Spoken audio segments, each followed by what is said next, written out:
Led by a bearded warrior hoisting a monster's severed head, armored human soldiers stand victorious on platforms, marking humanity's triumph in dungeon raids. Ancient armored human soldiers, mounted on thundering horses, drove their spears forward in a unified charge, and a massive dragon-like monster fiercely retaliated as human spears and swords relentlessly assailed them.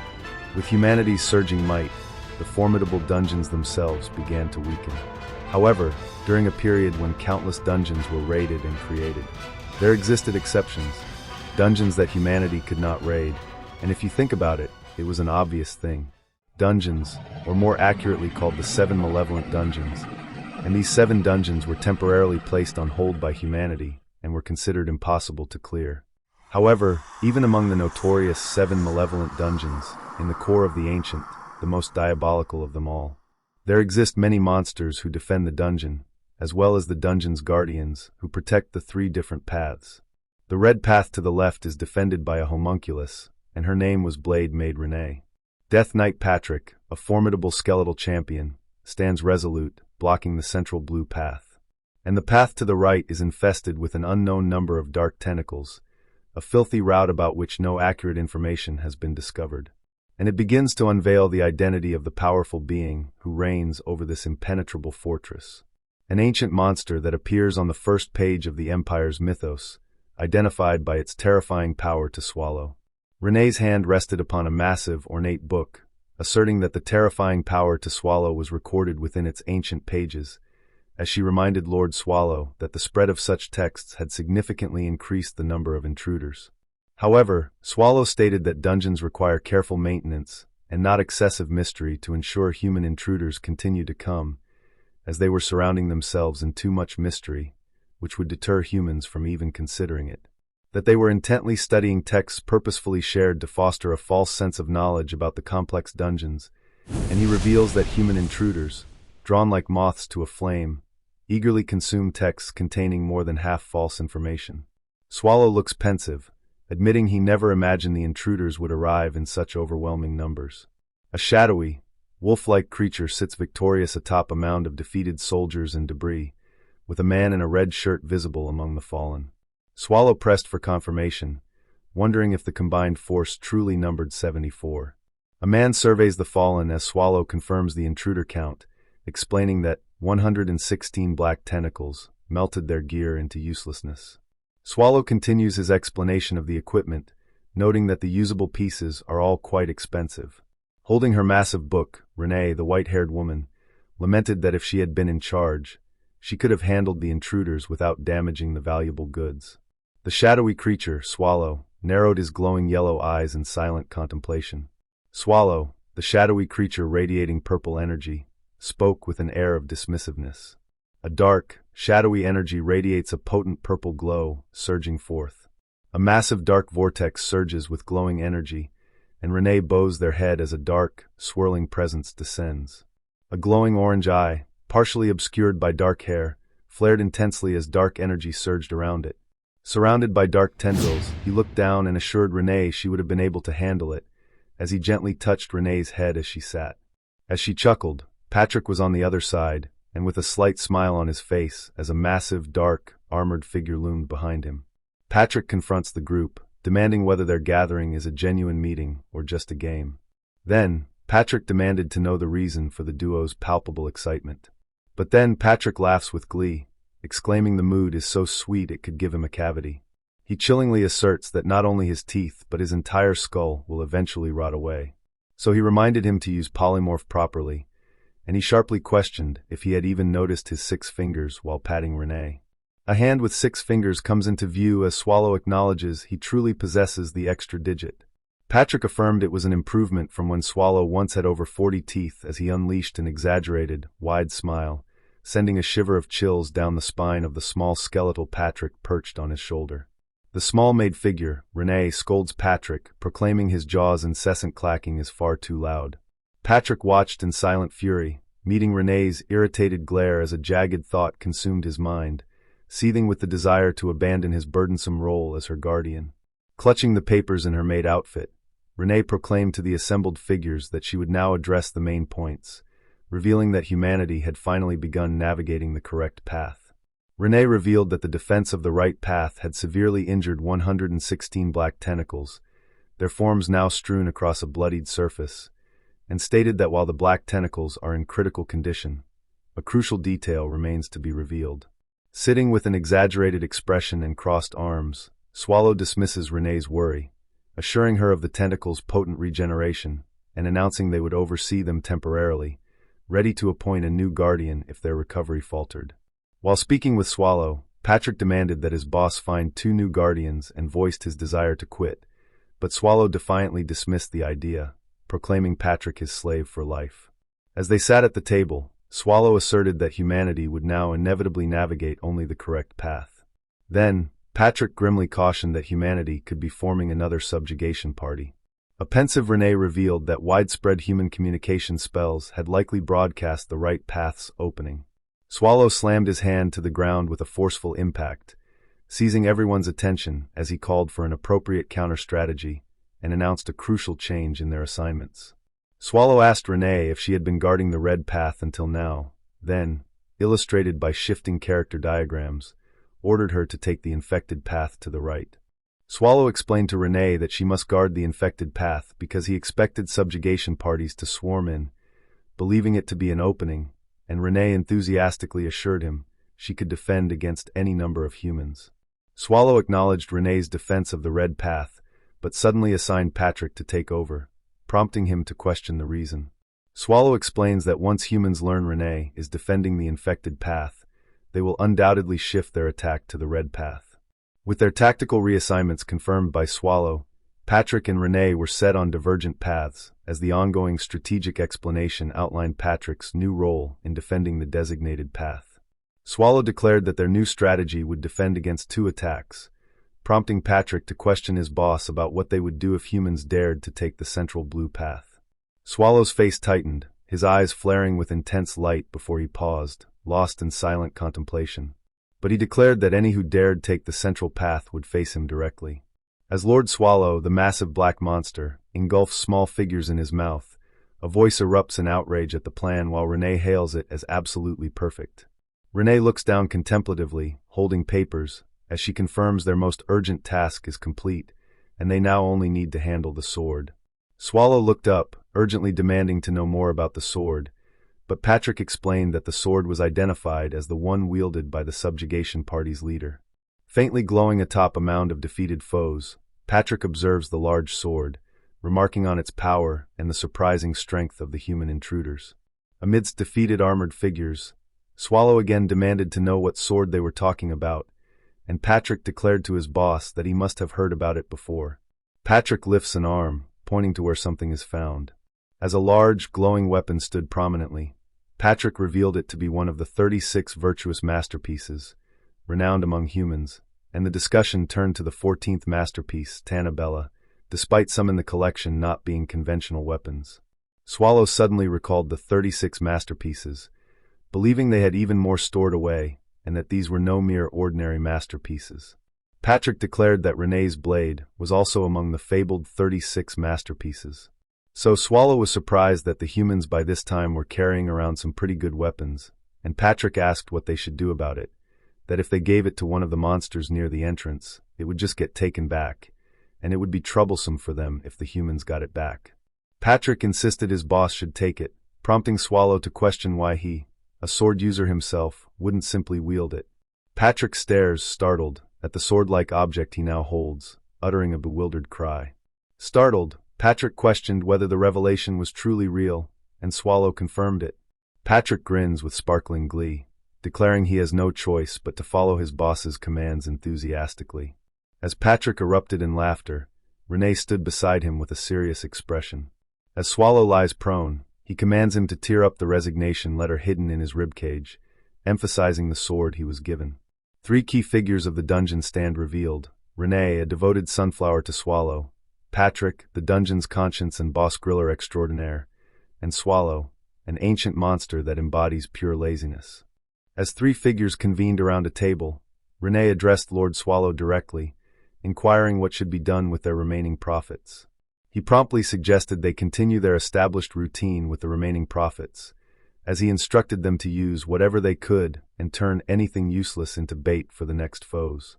Renee enthusiastically agreed, assuring Lord Swallow she would thoroughly handle the distribution, as he concisely responded sure on it.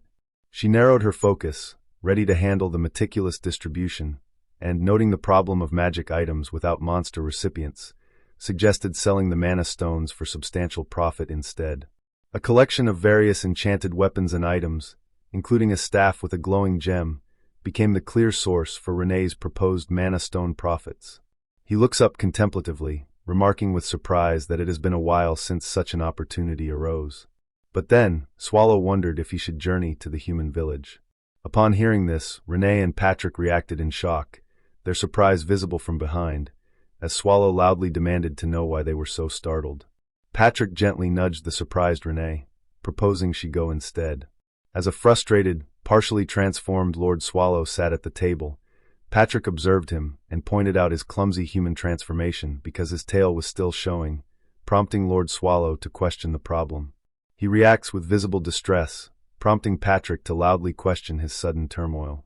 Standing with a resigned air, he begrudgingly agreed, but sternly commanded them to bring back plenty of tasty things. With the new task accepted, a figure strode purposefully along the dirt path. She stood in a forest clearing, looking up at the flying birds, and noted that the weather was quite good today. Then, Renee continued her journey, a slight smile on her face partially obscured by her hood, as she bids farewell to Lord Swallow. Her journey swiftly brought her to a formidable building with a flag snapping proudly from its roof. Inside a room with bookshelves, Renee stood before the collector, who, seated at a desk, examining an item with a monocle, regretfully told her he couldn't possibly buy her goods. Facing forward, Renee sharply demanded why her goods were refused, causing the collector to stammer a hesitant response. The collector leans over the table, remarking, "Let's see." The collector placed a glowing blue mana stone on the table, declaring it a B rank and explaining that it would take an average commoner 10 years to save enough for just one. As various colorful mana stones were displayed on the table beside a bag, the collector asked if all the stones she brought were indeed larger than the one he had just shown, explaining that such powerful stones could only be used by Imperial Palace magicians or high-ranking magic tower experts. The collector, contemplating with a hand to his chin, suggested that perhaps only a jeweler in the capital with an imperial agreement or a magic tower wing could handle such valuable goods, noting that only the capital or a magic tower would be equipped to deal with them. With a determined expression under her dark hood, Renee acknowledged the capital was too far to reach and, after contemplating the situation, realized she would have to journey to a magic tower. With a determined expression, Renee declared her strong aversion to journeying to a magic tower. Placing her hand firmly on the bag of mana stones, she resolved that if it was for Lord Swallow, she would undertake the dreaded journey. With her declaration of departure, she left the room empty, ready to face her arduous journey, and the collector called out for her to take care as she departed the room. The collector's hand reached for a glowing blue gem on a wooden surface, prompting her bewildered "HM? Huh!" He holds up a small, shiny object, calling out to her that she left one behind. With shadowed eyes, she looked forward and spoke with the collector, who presented the item as a tip, prompting her to thank him for the valuable information. Upon hearing this, the collector looked off into the distance, pondering aloud how strange Renee was, and noting that he too was human. Her arduous journey led her to a tall, ornate magic tower silhouetted against a colorful sunset sky. She advanced towards the imposing entrance of the magic tower.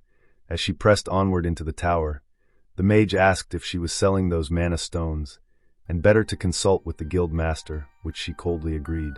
A hooded mage led Renee up a grand staircase, instructing her to follow him to the office, and within the sprawling magic tower, her true challenges were only just beginning. He led her through a corridor, indicating the path forward. She thanked her for making the long journey as the magic tower wing's leader, Graumitz Ammer, introduced herself. Graumitz directly questioned Renee's identity. Renee began to introduce herself, stating, "I'm Run." Graumitz admitted she had planned to disregard Renee because of her youthful appearance, but changed her mind after the guard revealed she possessed a collection of mana stones, then questioned her about her familiarity with their magic tower wing's reputation. She then pressed Renee, stating her expectation that only high-ranking mana stones suitable for their status had been brought. So, Renee spoke from beneath her hood. They commanded her to simply see for herself. In a bold move, her hand dramatically revealed several glowing, colorful mana stones. She reacted with utter shock as a massive blue mana stone, surrounded by others, levitated before her. She knew it was a truly A-rank mana stone. She intently examined a glowing mana stone, declaring its highest A-rank quality before pondering that such items shouldn't be possessed by a mere kid. Graumitz turned her head to Renee, her mind racing with the question of who this mysterious kid truly was as she wondered where she had found them. But she noticed Renee's hair as she recalled something on it. Since there was a family with silver hair among the 8 great houses of the empire, she wondered if it could be that the daughter of that house had run away from home and secretly brought the stones here. Graumitz intensely pondered the true identity of this mysterious individual, struggling to comprehend how a mere girl could possess such powerful mana stones, and surmised that Renee must be a noble lady, given the world's inherent darkness. So Graumitz, awestruck by the quality, quickly apologized for her rudeness and immediately proposed to buy all the mana stones for 50 ounces of gold each, offering 80 for the particularly potent ones. Upon hearing it, Renee quickly reacted with surprise, questioning, 50 ounces of gold? As she knew that the immense value of the proposed gold, noting it would take an average commoner 10 years to save enough for just one. She stares intensely, warning the human that joking around would be the death of them. Then Graumitz stammered an apology in surprise, and Renee internally realized that she wasn't ordinary. As Renee focused intently, Graumitz truthfully admitted that even with all their wings' money, they couldn't afford to buy every single one of her mana stones. A distressed Renee insisted they purchase as many mana stones as possible, drawing a choked exclamation from Graumitz.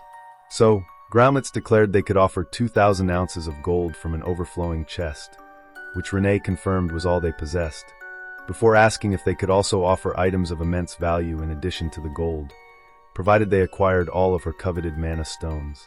As Renee inspected a coin, one of the Magic Tower's representatives questioned the item's quality and ease of sale, but Graumitz assured her that it was not a concern. As she descended the steps, her dark cloak sweeping behind her, she stated that this place was usually forbidden to outsiders and declared they would make an exception for her. Graumitz revealed the tower's vast storage area as her feet landed on a platform within the high-ceilinged space. From their elevated platform, the mage leader turned away as she gazed upon the tower's vast storage room. Then she presented a sparkling silver tiara resting on a red velvet cushion, explaining it was crafted from 4-carat diamonds and contained small mana stones that made it exceptionally useful for mages. Revealing a glowing black pearl ring within an ornate box, Graumitz proclaimed it a living black pearl and explained its properties, stating it would cry out if its wearer neared poison, before revealing it to be a true work of alchemy. Upon hearing the word alchemy, Renee was surprised upon seeing it. She recoils, dark wisps swirling around him, as she watches intently, questioning what just happened. Graumitz smiled, looking at her as she incredulously questioned what was happening, as she questioned if the item did not suit her tastes, explaining that alchemy was often considered a messy discipline that disgusted many. She then presented a glowing heart-shaped jewel held in a dark cloth, as Renee asked about this one. Then Graumitz explained it was the Crimson Love Stone, said to make one's love a reality. After hearing this, Renee's eyes widened in surprise, prompting her to ask if it could truly make love a reality, and with stars sparkling in her eyes, her face beamed with excitement. Graumitz explained that if one infused mana into it in front of someone they liked, its true power would manifest, with its spirit bringing about eternal love between those involved. Touching a large glass container that housed a sparkling jewel, she eagerly asked if it was for anyone, and Graumitz, with a confident expression, swore on the Magic Tower's name that the jewel indeed made love a reality. Graumitz smiled and asked if the item suited Renee's tastes, to which Renee reacted with wide eyes, exclaiming that it had to be this jewel. Overwhelmed by her desire for the powerful jewel, she looked flustered with her face partially obscured, while Graumitz smiled, holding the jewel and letting out a soft chuckle that drew confused questions from those present.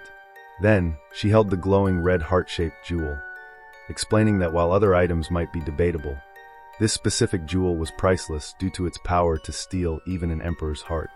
But then, Renee's face was filled with disappointment as her jaw tightened. Teeth clenched beneath her hood, as Renee questioned, "What about this?" and Graumitz was visibly shocked as she showed her something.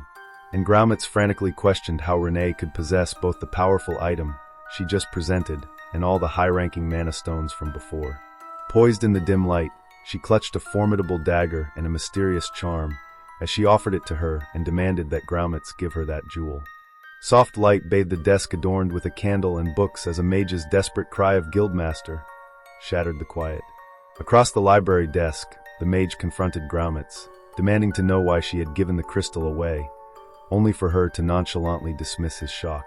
Still shocked and concerned, he desperately warned her about the item's inherent danger, insisting that Renee would die if sent off like this, but Groumets, a silver ring glinting on her hand, chillingly dismissed his fears with a cold, "So what?" Clutching the glowing blue crystal, she coolly explained that a naive noble lady had personally traded for the expensive item, prompting him, his arms still reacting, to desperately protest, "Still?" Smiling slightly while holding the glowing blue crystal near her face, and assured him that there wouldn't be any problems, that Renee would die as soon as the curse was released, and there wouldn't be any trace of evidence on it.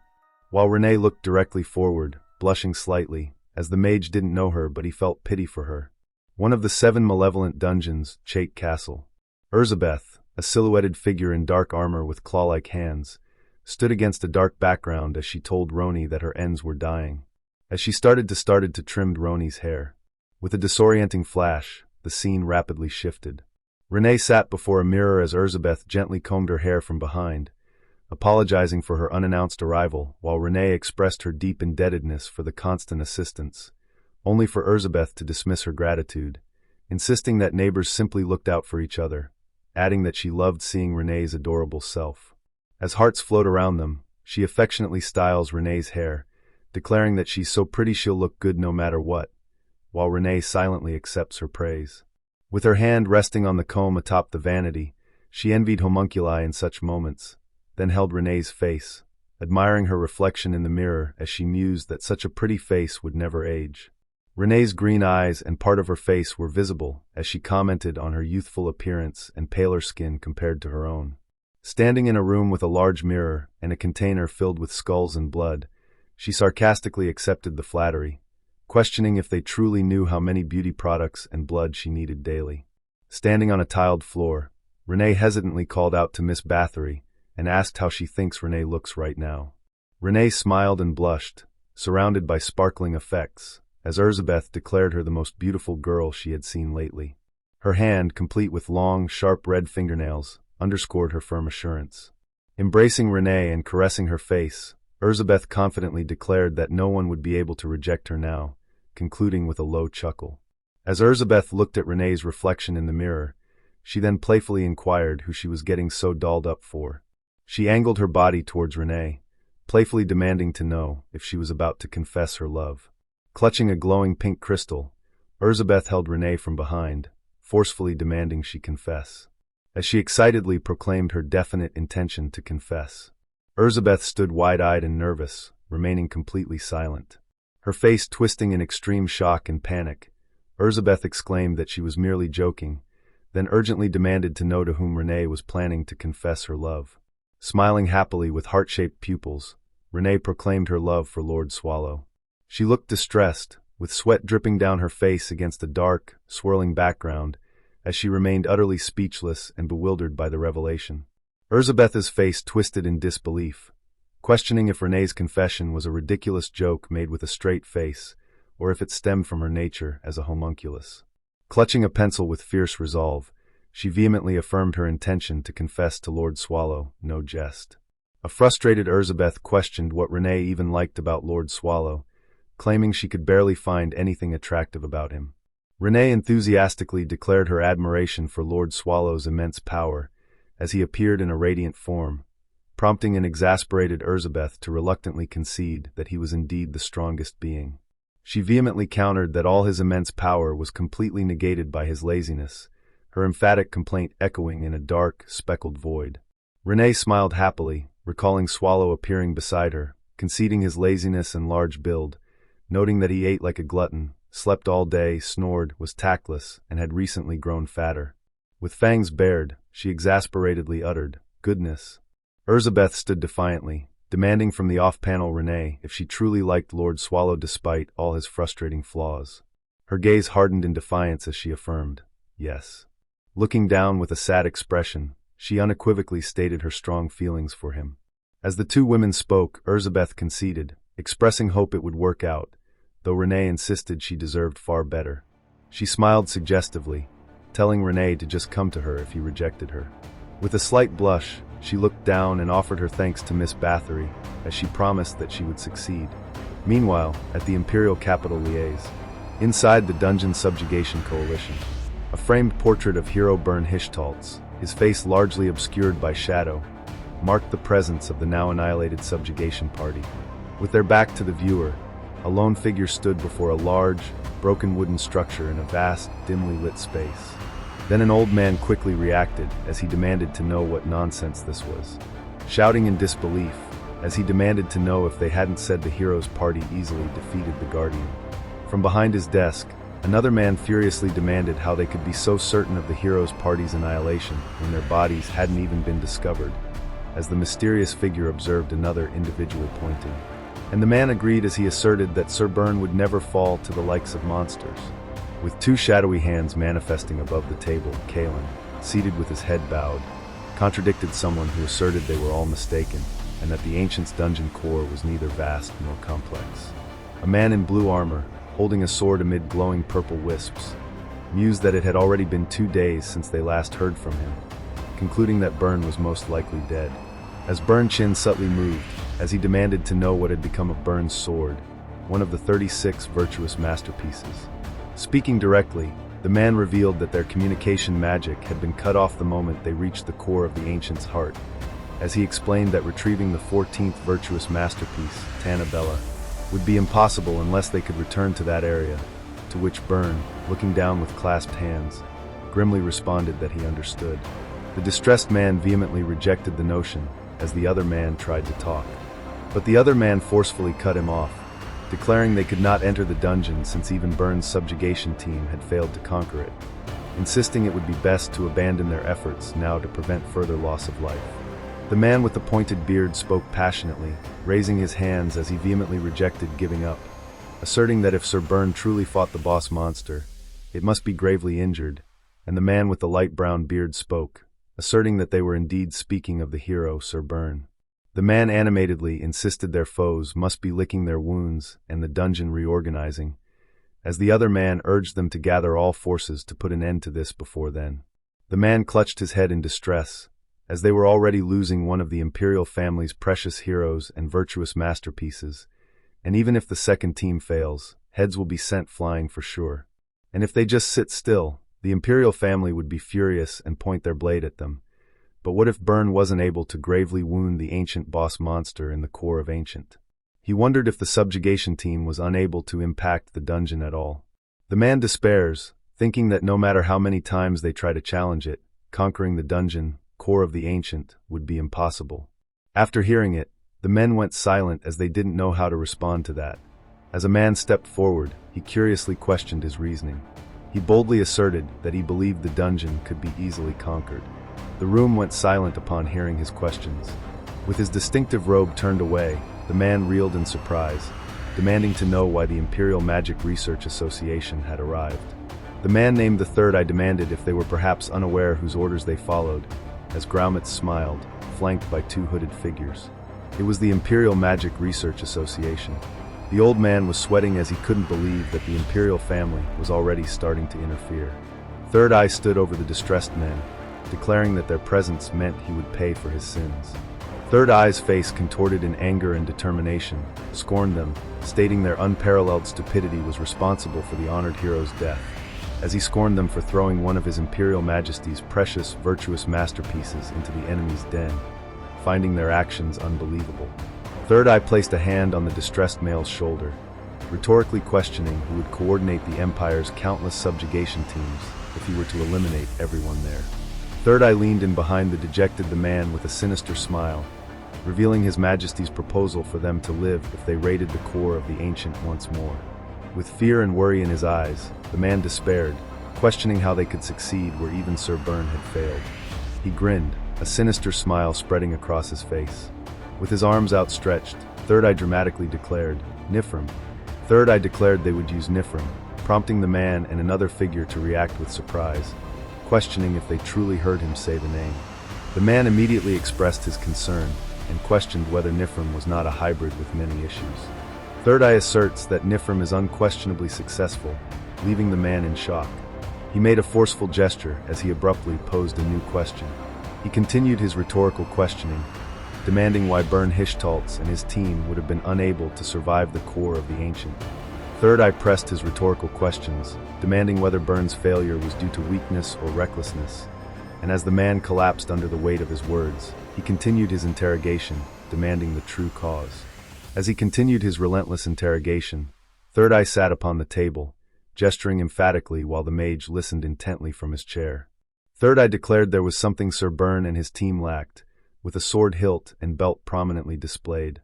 As he raised his pinky finger and declared that only a single crucial element was missing. With fingers slightly curled, he dramatically declared that it was held by someone.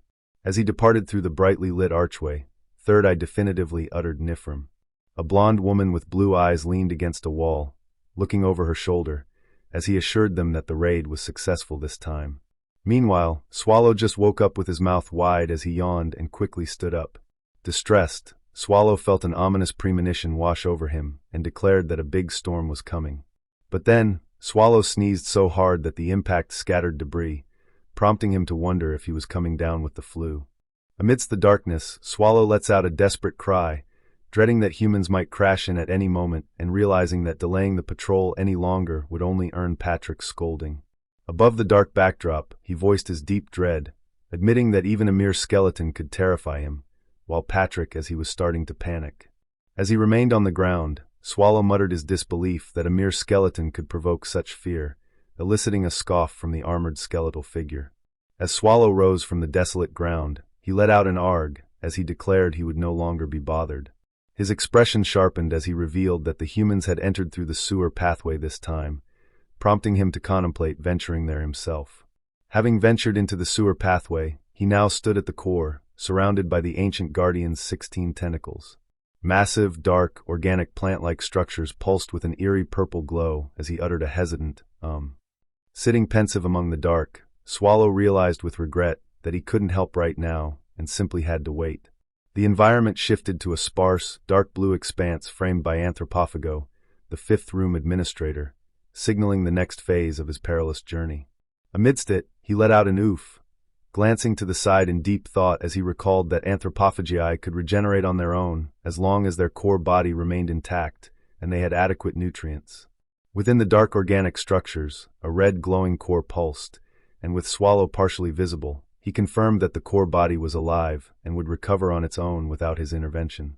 The red glowing core continued its steady pulse deep within the monstrous organic structures.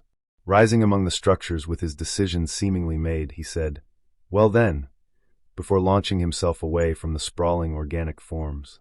As his feet touched solid ground, Swallow's thoughts spun, pondering where the true problem lay. Swallow enters a dark cave, his thoughts focused on the slaughter that occurred in rooms 1 through 4. Troubled, he let out a heavy sigh, knowing he'd have to talk to Patrick about this and dreading that it would only earn him yet another scolding. Rising from his contemplation with a stretch and a yawn, Swallow glanced upward and decided to leave the remaining issues for later. Closing his eyes in contemplation, he concluded it was time to rest for now.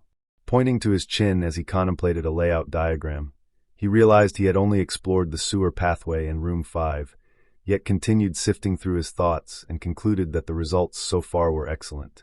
Still deep in thought, he looked down, certain Patrick would understand, then strode decisively away from the sparkling area.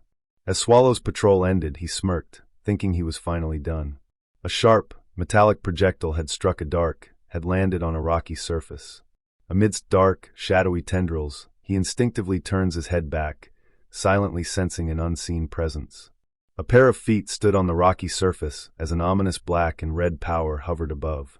As a shadowy, ominous power materialized above him, Swallow's lower body became visible, while he stated that since she set foot in this place, she wouldn't make it back alive. Swallow calmly settled amidst the coiling dark tendrils, a palpable, ominous presence radiating from below him. Then Renee's voice spoke up, internally exclaimed with surprise upon realizing it was Lord Swallow.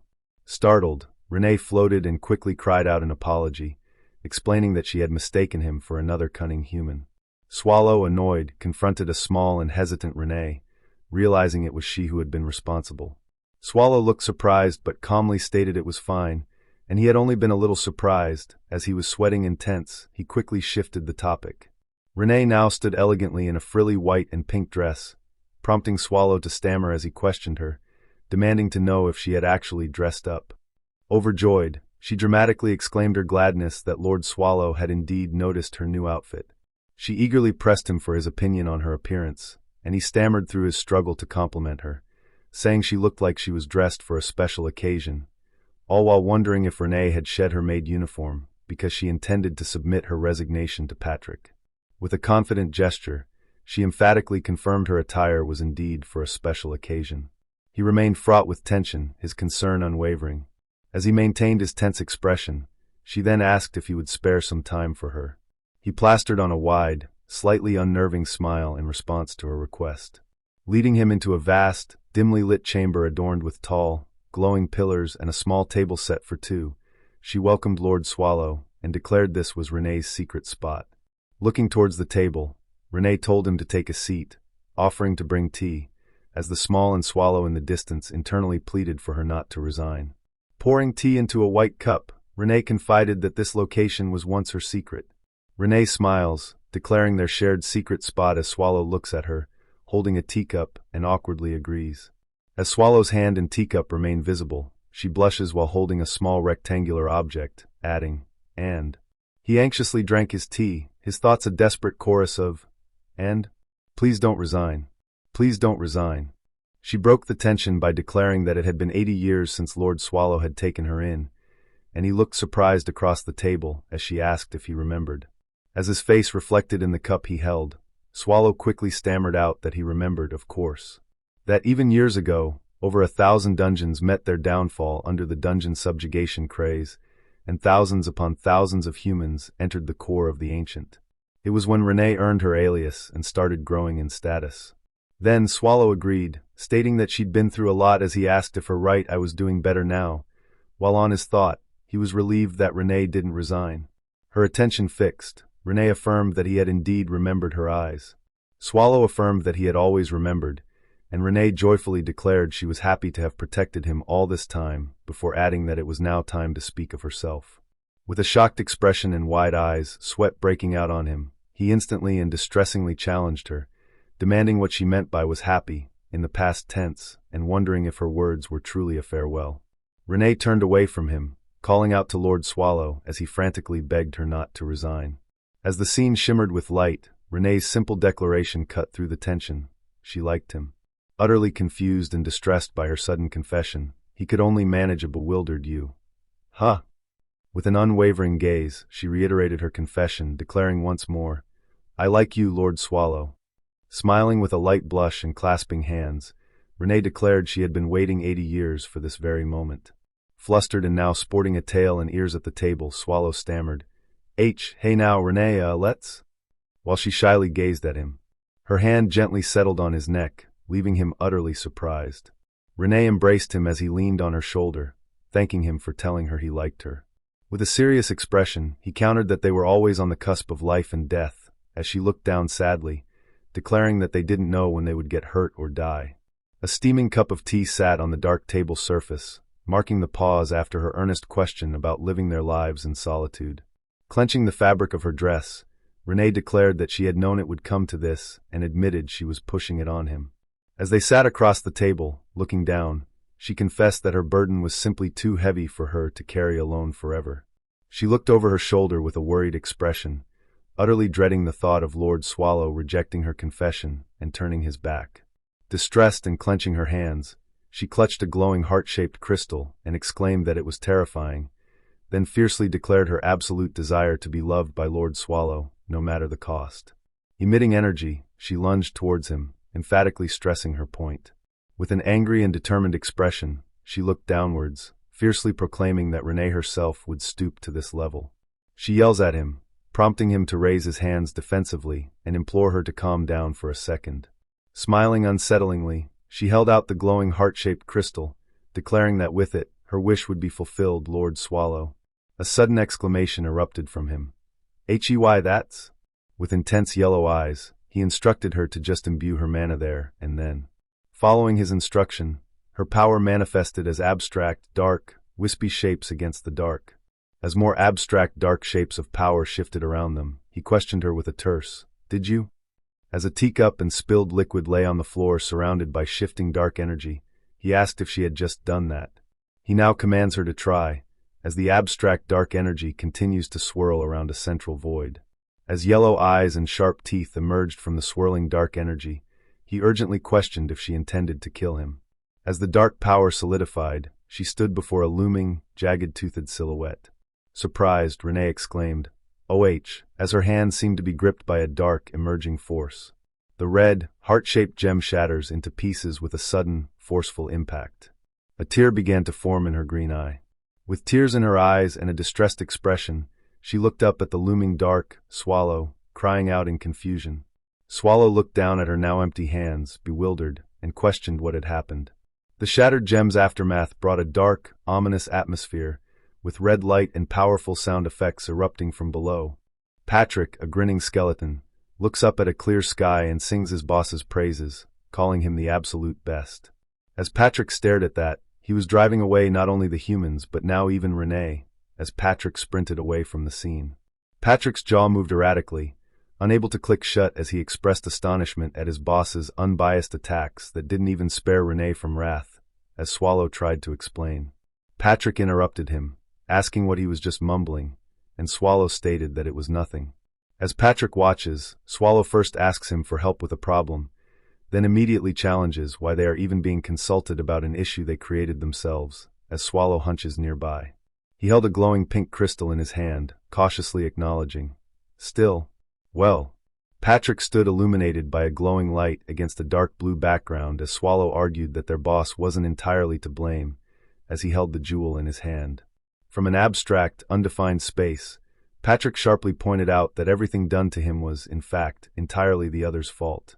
Distressed and confused, Swallow asked if the accusation was directed at him, adamantly denying any memory of the events, while Patrick sharply challenged his denial with a pointed, "Oh." He pressed his companion, offering to refresh his memory. Patrick, with blue light emanating from his eye sockets, became surrounded by black energy. As purple energy crackled, Swallow, now in beast form, attacked or manifested around him, who remained standing, and Renee, who knelt on the ground. So Patrick raised his hands, trying to stop Swallow. He urgently pleaded with his boss to calm down. Despite his urgent plea, he's violently flung backward by an unseen force, surrounded by explosive power. As Swallow raged, Patrick screamed his boss's name. As dark, chaotic energy filled the space, he screamed Renee's name. As chaos erupted, he looked on, surprised, while others exclaimed in shock.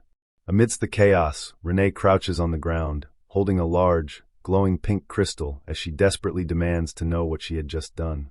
In the pervasive darkness, Patrick urgently cried out for Renee to get a hold of herself, commanding her to leave it to him and get out. He appears concerned, recognizing he can't reach her in her current state. His hand clenched as he thought that at this rate, she would only get in the way. Renee attacks Patrick with a powerful blue energy blast amidst the breaking debris. She reeled, coughing violently, appearing injured and distressed as blood splattered. Looking distressed, he internally lamented that she was sorry and saw no other way. Patrick staggered back from the blast, creating some distance as Renee's faint glowing form moved away behind him, leaving him utterly lost on what to do next. The dark, red, and purple energy field around him surged, crackling with tendrils of raw power. Patrick thought about what he was going to do now. Swallow asked if she was trying to kill him as well. Patrick felt embarrassed about it, while Swallow remained silent on it as well. Facing Swallow, Patrick demanded that he still didn't remember, prompting him to apologetically concede the past events. Swallow approved of the quick admission, and Patrick said he understood why he had reacted that way, though he expressed his utter dismay that, of all possible outcomes, it had to be the worst. Against a bright, golden-lit background, Swallow grudgingly states that he supposes he has to go find her, but Patrick sharply demands what he hopes to gain by stating the obvious. As Patrick sat with him, Swallow mused in confusion that even he would consider their current path a bad idea, prompting Patrick to question why he would say that while emphasizing, against a plain white background, how important she was to their dungeon. As he illustrates Renee on her various duties, he details how she handles everything from the boss's meals and monster diets to dungeon restoration, trap reinstallation, addressing complaints, converting loot, and managing financial records. Stating that almost every other aspect was handled by her, and frankly, losing her would be more devastating for the dungeon than his disappearance. Patrick then urgently commanded Renee to find Renee before it was too late. Even Swallow, still highly agitated, further instructed him to lower his head and beg Renee to stay, which Swallow agreed to. Then Patrick handed him a bracelet, and Swallow was confused about it. So Patrick explained it was a demura, and it helps him to stabilize his mana. Holding up a dark bracelet with a glowing blue-green gem, he looked at it in surprise as he insisted he didn't need the details, only to know it was quite expensive, as Swallow clarified if he was talking about this bracelet. Patrick explained his uncertainty about the device's effectiveness due to the boss's strong mana reflux, noting that while it might not do much, it should at least keep his body from pulsing badly in his polymorphed state. Swallow, holding the glowing bracelet with a shocked expression, commented on the eerie level of preparation, as if Patrick had foreseen these events, prompting the partially visible skeleton to demand its origin, and Patrick stated that he had simply picked it up off the floor. As Swallow smiles broadly, Patrick, appearing concerned, begs his boss not to do anything strange with the item, emphasizing its fragility. Swallow donned the bracelet, declaring he would test its capabilities, while Patrick frantically gestured, pleading with him not to misuse the fragile item. Swallow stands, walking away as he promises to try and orders Patrick to take care of the place, making a frustrated Patrick scoff that he isn't just going on a walk. Patrick continued speaking, reminding Swallow to return within 5 days, with Swallow adding that the humans would be back. Swallow if he needed to be back before the subjugation party arrived, which Patrick affirmed. Against a dark background, Patrick grimly considered the implications if he couldn't fend off the intruders while his boss was gone. With the boss gone, his dark, as he worried about what would happen when the humans reached that place. Patrick stated that within 5 days, the area would be safe, confidently assuring it would last at least that long, and gave Swallow a final instruction to remember it. So Swallow simply agreed. As Swallow transforms, Swallow vows to return with Renee within 5 days. Patrick gives further instructions, warning his boss to avoid standing out if he gets near a human village, emphasizing that dungeon monsters spotted there would spell trouble. As his feet carried him away, Swallow simply replied, all right, and with a smirk declared that if things went south he would wreak havoc before returning, causing Patrick to get irritated. Then Patrick sighs. Sitting, he mused that things were getting more complicated than he had thought. Holding a newspaper emblazoned with breaking news, Patrick recounted how Renee had once exchanged the beheading Fong for a mana stone containing a demon, explaining that this nearly led to her death when the boss lost control because of it. Patrick foresees future events, stating he can already see what's going to happen if Swallow finds out this news. Patrick imagined Swallow becoming enraged, engulfing many people, and roaring furiously at the freaking bastards as he shouted a warning of an impending apocalypse. He looks down at a paper, concerned that it's still too early for mankind to go extinct. Holding a document, he looked utterly bewildered, exclaiming, "Eh." He gaped, letting out a bewildered "huh." A broken document revealed that a dungeon subjugation coalition was preparing for a raid in just 3 days. Patrick emphatically declared the critical time frame to be 5 days. Patrick was reeling in shock from the alarming news, as he could only utter a bewildered 3 days, and he knew he was indeed in trouble. On a desolate, rocky landscape under a bright sky, Swallow lay amidst scattered debris. Swallow landed face down on the rocky ground after the teleportation, cursing in discomfort. Still dazed, Swallow contemplated how this was already his second random teleportation. He recalled Patrick's warning to be cautious, as the unstable mana within a boss's body was chaotic, and his advice to avoid using any magic. He pondered whether magic was truly the source of the chaotic mana, and decided he might as well try it despite its known instability. The teleportation coordinates, tied to the boss's unstable mana, were wildly unpredictable, yet engulfed by dark, swirling energy. He successfully teleported. Swallow had already vanished as he teleported to the town of Harsten. From the darkness, Mels de Lymphagria's voice boomed, questioning how mere humans had managed to climb this far, and she would specially bestow something upon the lowly and insignificant creatures. From a glowing throne, Mels de Lymf Agria imperiously declared they would receive a glorious death. An intense and surprised expression crossed the female demon's face. The female demon, her chest visible, heard Mels de Lymf Agria mockingly utter, "Funny," as the legs and lower body of an adventurer emerged into view in the foreground, which she was quite proud of for a demon. An adventurer from the elite mercenaries of the Dawn Tiger mercenary party proudly proclaimed that they were a seasoned subjugation force, ranked 32nd in the Empire. As their leader gripped a large sword, the assembled mercenaries stood ready, loudly proclaiming themselves as the elite mercenaries of the Dawn Tiger mercenary party. Their leader, confidently gripping his sword, declared that the name of the elite mercenaries of the Dawn Tiger mercenary party would soon spread across the continent and be remembered well as he challenged Mels, proclaiming that the demon's throne was far above him and they were there to drag him down from it. With an expression of utter disdain, she snarled, "Insolent fools!" From her throne, Mels de Lymf Agria imperiously declared himself the 17th descendant of the demon king Asmodeus. Amidst swirling purple energy, Mels de Lymf Agria strikes a dynamic attacking pose as she pronounces her name. With a triumphant grin, she commanded them to bask in the glory of having heard her name and then die. The Dawn Tiger leader, determined beneath his helmet, vowed to take those words. Her immense power crashed forward, creating an intense motion and impact with streaks. As the leader moves forward aggressively, their leader defiantly declares he will give those words right back to the Demon King, while Mels de Lymf Agria holds a golden staff. As the elite mercenaries surged forward, she deftly deflected powerful golden beams of energy.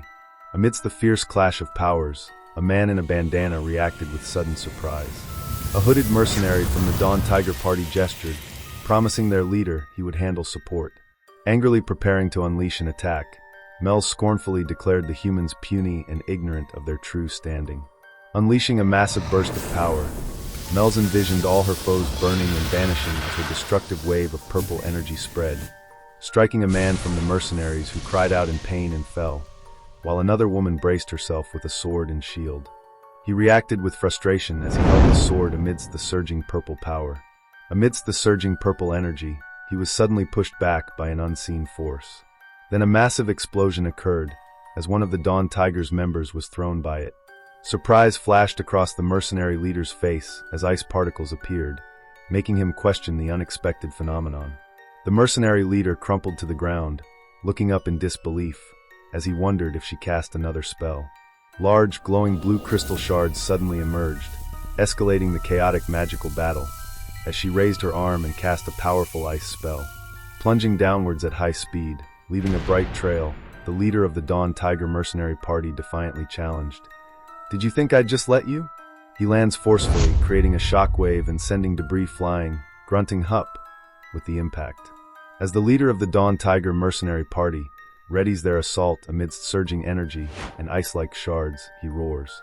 Floating in the air amidst manifestations of large ice shards and potent purple energy, she scornfully questioned if her foe was foolishly trying to incur their death. As ice shards shattered around him within a golden barrier, Mels was utterly stunned, wondering who could have possibly conjured such a defense. Mels reacted with frustrated surprise, certain she had already taken care of the magician. An abrupt exclamation escaped her as her face registered intense surprise. Her eyes snapped open, a vivid reflection of her profound shock. Two mercenaries looked up, one of them shouting for their leader to advance. As her profound shock registered, Mel's hand glowed with potent purple energy and called them insects. Enraged, Mels attacks as the elite mercenaries leader, same as the elite mercenaries leader. All of a sudden, an explosion occurred on the ground. A powerful strike landed with a blinding burst of light, sending debris scattering and visually distorting the area around it. Then, Mels and the elite mercenary leader were thrown because of the explosion. Mels and the elite mercenary leader received damage on that, as they were both surprised and confused at the same time. Large chunks of rock and debris were scattered across the hazy, glowing ground, marking the arrival of a significant new presence. As two armored mercenaries helped their injured leader stand amidst the debris, they questioned if he could, to which he painfully affirmed that he was okay. With blood on his mouth, the injured leader looked sideways, questioning who this new arrival was, as he'd never heard of another subjugation party coming here. Amidst the debris, She stood with a pained gasp of surprise. With an intense expression, Mels de Lymf Agria wondered if the subjugation party had grown. Mels de Lymf Agria looks with concern at the shadowy figure emerging from the smoke, realizing that if they have the power to break through the Demon King's castle, things don't look good, and wondering just what kind of person this new arrival could be. He then spoke towards the shadowy figure standing in the smoke, calling out, "Hey!" Swallow directly asks if they know where Harsten is. Two enraged beings roared at him, as Swallow furiously demanded why he had burst in, startling him into a choked sound. As he listened, turning his head slightly, the man stated his appearance seemed human enough, but then he warned them to stay away from that Demon King, and Swallow wondered upon hearing Demon King. Mels stood powerfully wreathed in dark power, defiantly proclaiming that no number of humans would ever be enough to take her down. Swallow had internal thoughts about the Demon King, questioning if this demon truly was one, and noting that her energy was entirely different from any other Demon King he had encountered. Mels angrily shouts that they will pay dearly for damaging his castle, as one of the members defiantly replies that he will give him a taste of what it's like to be thrashed by lowly scum. As the member and other figures arrived, one of them shouted to the commander that their support squad had come. Swallow quickly intervened, shouting for them to hold on, as the member, appearing injured, extended an arm to halt his allies who were eager to take down the Demon King together, though he could only manage a pained groan. As the man running towards, thinking their magic wouldn't even scratch his party, Swallow uttered Harsten, while Merle stated that humans sure talk big if nothing else. The members were attacked with a sword amidst purple energy, while the other man thought they had support and should go all out. Even while partially obscured by a large attacking figure and amidst purple energy, he urgently asks if someone can show him the way. Mel stated that they would savor the taste of pain, while Swallow sat amidst the debris, looking down, and could only utter a ha. With a palpable surge of exasperation, Swallow thought he was seriously fed up. Swallow's intense, dark expression affirmed his growing exasperation. Lying down with an arm raised as if injured, he internally resolved that he had to find Renee quickly. Swallow stands facing them, internally concluding that this group would be impossible to reason with. Scratching his head, Swallow worried that Patrick would chew him out if he was any later, finding even the thought painful, while one member noticed him and demanded they move to help, and another taunted that someone was probably scared stiff. But then, Swallowed had had enough as he transformed into his demon form, and as purple energy surged around him, he emphatically demanded silence, a massive "shut up" appearing to enforce his will. As the purple energy from his outburst spread, a group of characters watched, gripped by fear and surprise. With his formidable power fully unleashed, a massive shadowy hand wreathed in jagged purple energy and debris struck, sending a member of the Dawn Tiger mercenaries collapsing to the ground, screaming in fear or pain as the shadowy energy wreaked havoc and scattered debris around them. And not long after, Swallowed already engulfed the Dawn Tiger mercenaries as he transformed back to his human form. She looked distressed, sputtering in utter shock, and Swallow loudly burps, causing Mels to be scared even more. Mels gripped her chest, prompting a stunned Swallow to question what exactly she had just done. She stood with her staff while the other figure, and Swallow, was looking confused, as she stated that it had been truly astonishing and powerful. Mel's reaction changed as her fanged mouth widened into an excited smile, proclaiming immense interest in him and her desire to know more. Appearing from behind him with an excited and curious look, Mels questioned Swallow about his true identity and what massive presence had just emerged. So she was utterly fascinated by his power, leaned in and playfully poked him, then eagerly pressed for his name, as she demanded to know the secret to his strength. Mel's face contorted in distress as she turned away, while Swallow offered only a profound silence.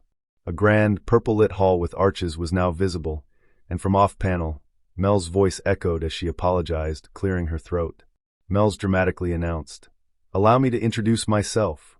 Mels, partially visible, dramatically continued her self-introduction, boldly declaring herself a great and well-renowned demon king, the 17th descendant of Asmodeus. Standing dramatically amidst glowing stars, Mels completed her introduction by powerfully proclaiming, "Mels Delymf Agrea." Mels then looked directly forward, pointedly demanding to know his name. Appearing distressed, he looked down with a pained expression, internally declaring his hatred for everything. Reluctantly giving in for the sake of intel, Swallow began to utter his name before Mels, startled, exclaimed. He looks shocked, raising a hand to demand a halt as he exclaims, "Hold up!" He pondered his identity, recalling Patrick's warning about news of it spreading, and decided there was no immediate need to reveal himself. As he speaks in profile, he states, "Du Raunier." With a sharp, emphatic statement, he declared there was no need for him to reveal his identity now. Swallow then fully revealed his identity, declaring himself Swaldo Raunier. Inwardly fuming that the name was iffy but the only one he could conjure on the spot, he stood amid the rubble as Mels looked up at a giant, glowing, smiling figure of a man who spoke his own name. Swaldo Raunier. Mels, her gaze shining with intrigue, eagerly questioned if she could address him as Lord Swaldo. And Swallow, with a hint of reluctance, granted her permission to use the title. Smiling brightly, she expressed her heartfelt thanks for his rescue, now addressing him as Lord Swaldo, even though it was overkill, and Swallow scratched his head as he commanded her to say less. She continued, admitting that without his aid, it was shameful to say, but they might have landed a single attack on her. Begrudgingly, she admitted she had been saved, yet stubbornly insisted she never needed rescuing. Smiling widely and looking up, she declared her intent to help Lord Swaldo in return for his aid, and asked if there was anything he desired from her. He grins excitedly towards Mels, eagerly asking if she knows the way to Harsten, and Mels clarifies if he said Harsten. Swallow's expression shifted as he excitedly exclaimed that Mels knew the Harsten, internally acknowledging that she knew, and that eliminating the humans instead of her had been the right decision. Amidst a mystical glow, he smiles, his thoughts focused on Renee, knowing he only needs a little longer. Her internal thoughts immediately revealed her complete confusion as she wondered, "What's a Harsten?" With wide eyes and an open mouth, Mels registered her utter confusion about Harsten.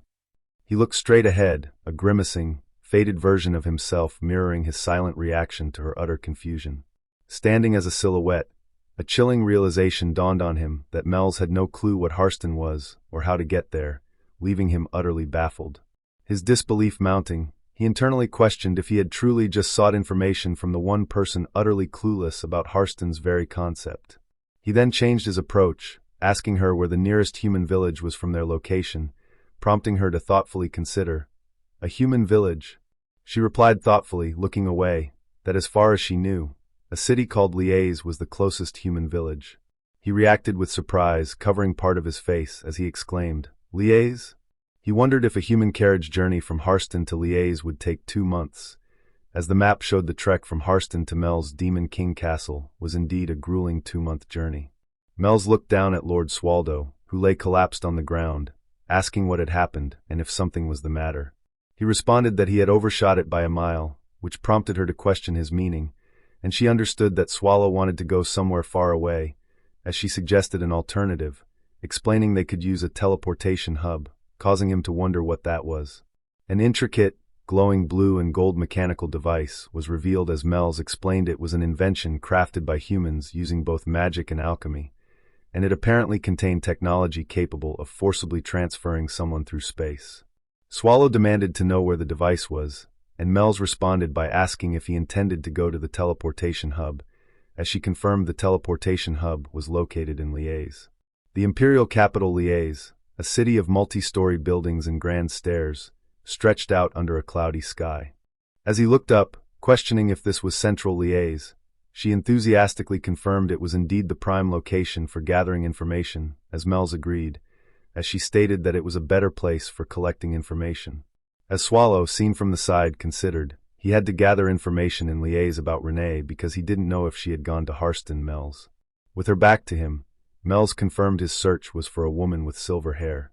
As he looked away, a confident Mels pledged to help Swallow find her. Swallow looked slightly concerned, realizing who he saw and immediately asking if they were the lord of the Demon King's castle and what had happened to their stronghold.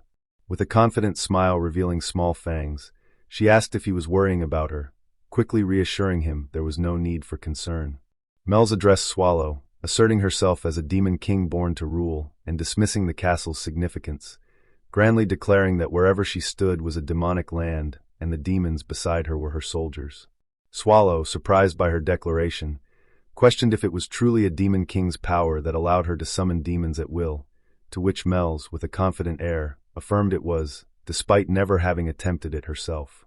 Mels flashed a playful, mischievous grin, leaving him utterly exasperated by her audacious declaration. Mels excitedly declared her capability, asserting that since her father could do it, she definitely could as well, prompting Swallow to respond with understanding. She explained that the Demon King's castle, inherited from her father, was partially destroyed, which meant there wasn't much she could do with it. Swallow offered a swift apology for the castle's destruction, but she easily dismissed it, proclaiming it was not that great, anyway, and that humans were perpetually the cause of chaos. Mels, overseeing the night-shrouded town and her distant castle, dramatically lamented the immense challenge of ruling when the human capital lay directly before her stronghold. Abruptly changing the topic, Mels dismissed the sad talk and urged them to immediately gather information, a suggestion he hesitantly accepted. Looking thoughtful, he sensed trouble brewing and wondered if his feeling that something bothersome was about to happen was just in his head. Their search for information in Liège led them to a table set with 2 overflowing beer mugs. Pensive with a large beer mug in hand, he sat at the table, grimly realizing his sense of impending trouble wasn't just in his head. As Mels drank from her beer mug at the table, Swallow hesitantly questioned why they were lingering when they had a long journey ahead. Mels ecstatically drank her beer, exclaiming how refreshing it was. Mels, holding her beer mug with a confident smile, explained to him that pubs were the prime location for gathering all the vital information in human villages. Raising a hand, Mels gestured as he urged her to look around and listen. As he surveyed the bustling tavern filled with patrons and staff, Mels remarked that the multitude of conversations was unpolished gems of information. Mels smiled, confidently stating that all one needed to do was pick and choose what to listen to. Looking ahead, he questioned what she meant by pick and choose. He looked ahead, a waiter passing by in the background, and uttered a questioning Before them stood a brightly illuminated wooden wall, plastered with countless papers, notices, and requests, as they both went on the wooden wall, and Mels was surprised that it was also there. She declared that the paper-covered wall was the net of information he had spoken of, prompting a surprised Swallow to ask if he had already mentioned it, to which she emphatically replied that she had indeed mentioned it. He gazed at the numerous papers on the wall, holding the document. She explained it was a list of dungeon subjugation parties, used to prevent multiple groups from entering the same dungeon. As they discussed dungeon groups and their dynamics, she thought there had never been 2 human groups at once, and he stated that multiple parties would cause pay distribution issues. Mels, expressing cynical views about humanity, lamented that these low humans willingly walked into danger, blinded by greed, when they'd have a higher chance of success in larger groups, and he asserted that it was better for them. Mels clarified her previous statement to him by asking what he meant by US. Looking uneasy, she directly questioned if he was also a dungeon demon.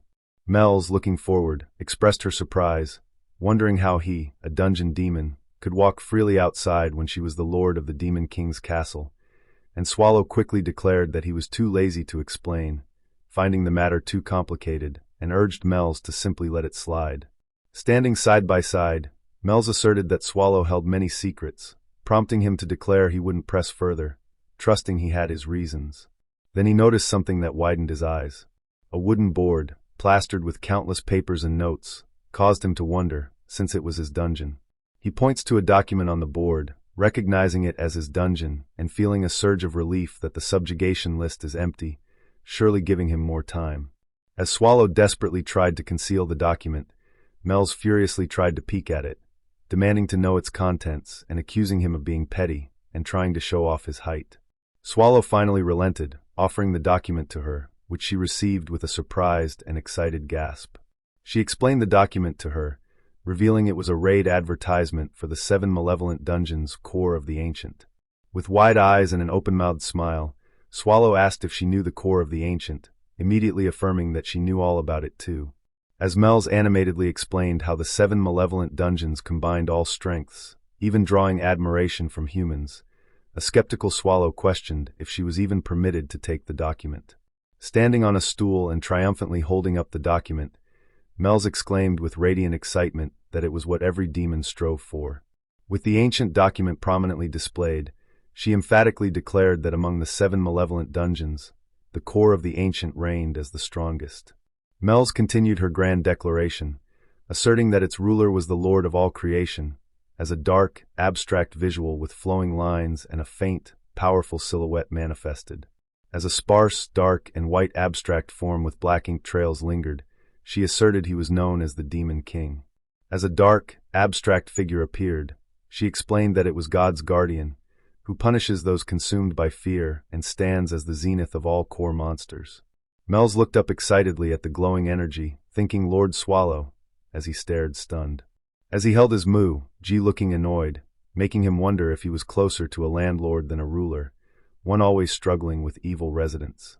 Mels looks at a document on a table, excitedly declaring the core of the ancient is her favorite dungeon. Mels, deep in thought, voiced her yearning to become stronger. With a determined expression, Mels vowed that gaining strength would enable her to meet Lord Swallow in the future. Swallow and Mels settled across from each other at the tavern table. Appearing surprised, an intense thought struck him. She was meeting him at that very moment. With a frothy mug prominently displayed, Mels excitedly declared her wonder for such unapproachable strength. Grasping her wooden mug, she voiced her aspiration to possess such power. As she gazed to the side, a formidable, dark presence reflecting her father's power seemed to coalesce behind her, while she humbly stated he was a true demon king worthy of the throne, unlike herself. As he looked towards a bright area, Mels revealed there were humans even stronger than her father, specifically mentioning a young hero named Byrne. He looked at her, surprised, and asked if this hero was the one who defeated the Demon King, quickly adding that he had no desire to go near him as she returned his gaze. Mels declared she wouldn't spend her life managing dungeons like her father. With arms outstretched, she concluded her declaration, asserting her true ambition, to enable her demons to make their own dungeons. Mels, smiling widely and looking directly at the viewer, declared she was going to get stronger, asking if it wasn't wonderful. He smirks, looking slightly away, thinking how nice it is to be young, before verbally agreeing that it indeed is. Swallow's thoughts surfaced, revealing he was once like that, long ago, further back than he could even remember. As scattered light particles shimmered in the darkness of his mind, Swallow remembered a time when he, full of vigor, commanded armies powerful enough to rule the world. A stack of old, worn books materialized in his thoughts as he recalled once striving to master all the world's knowledge with unparalleled seriousness, reflecting on a time when he associated with humans he considered pathetic. Amidst a dark, subtly glowing backdrop, he grimly recalled how he had even grown emotional with those humans, devoting everything to them. As the somber conclusion of his path resonated within him, Swallow processed it with intense concentration, realizing that his life goal was to sleep all day. Swallow sat at the table, and Mels started to make noise. Swallow reacted with alarm, asking if Mels was asleep as she continued to slumber at the table. Swallow's alarm grew as he, incredulous, demanded whether she was seriously sleeping. Standing in front of a building, a man questioned if the document was another subjugation request, and he excitedly confirmed its arrival yesterday and her oversight in posting it. While Swallow carried Mels as they were looking for a room, the man asked him furiously, demanded to know why yesterday's request was only just posted, and the man eagerly inquired about the dungeon involved. Holding a tool, he hammered something onto the board, declaring, "Just wait, I'm putting it up now, see for yourself." Amidst others busy posting items on the background wall, a bald man sternly questioned why a document hadn't been changed yet, warned of potential imperial fines, and then decisively announced she would change it herself. As the tavern bustled with urgent postings, a large scroll bearing unreadable script lay on a nearby wooden surface. From the bustling town below, morning light streams through an open window, casting its glow upon a solitary bed. The occupant of the bed, Mels, stirs awake with a protesting groan. Stirring fully, Mels clutches her aching head. As Mels still grappled with her aching head, Swallow approached, asking if she was awake, only for Mels to disclose she had no memories. Responding to Swallow, Mels began to speak of yesterday, but was abruptly overcome by the stark reality of her memory loss, gripping Swallow's arm in their shared surprise. Reacting to her confession, Swallow falls backward in shock, prompting Mels to question his extreme surprise as he struggles to articulate his bewilderment. Still struggling with his profound bewilderment, a tear streams down Swallow's face as he wonders if his vision is failing him. As Swallow struggles with his distorted perception, he suddenly questions Mel's childlike appearance. Startled by the Swallow's sudden question, Mels reacts with a cry of disbelief, a golden shimmer appearing around her. Her disbelief quickly turned to anger.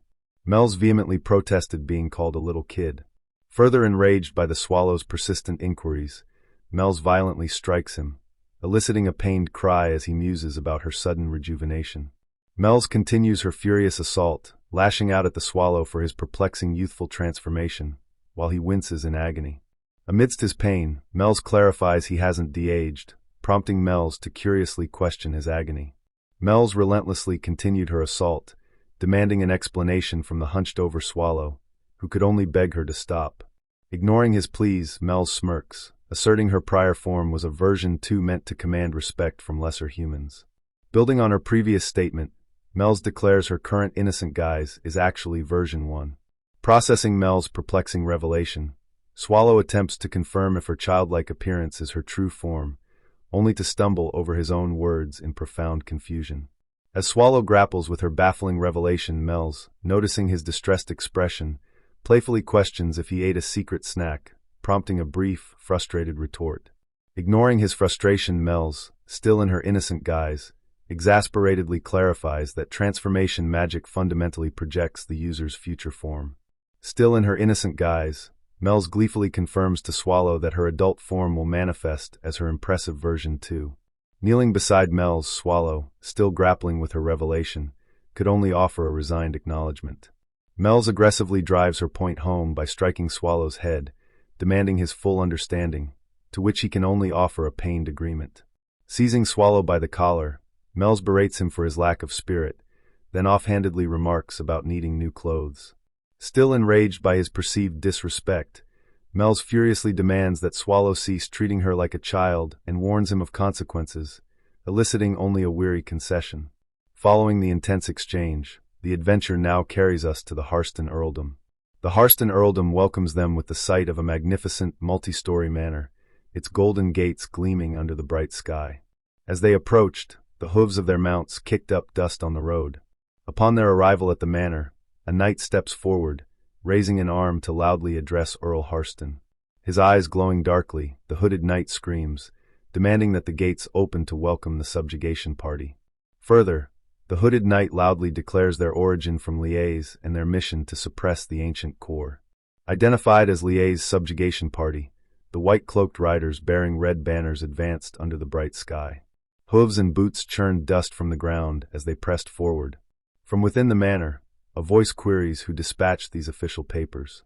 Presenting the official papers, Earl reveals they were dispatched only yesterday, bearing the name, the Third Eye, as a formidable association under direct imperial control, clenching his fist and gritting his teeth in silent fury, and the man was the Lord of Harsten, Earl Harsten.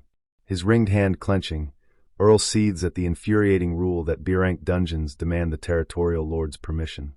His frustration mounts as Earl realizes this isn't a mere request, but an undeniable imperial command he cannot defy. Grappling with the unavoidable command, Earl Atark looked down, voicing his doubts about the subjugation party's ability to fully suppress the ancient core.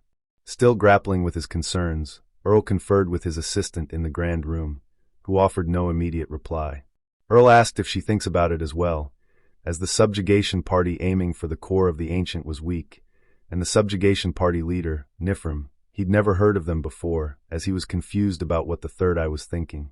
Wrestling with the unavoidable command, Earl looked out, internally plagued by the fear that his territory would face ruin if the ancient core was mishandled.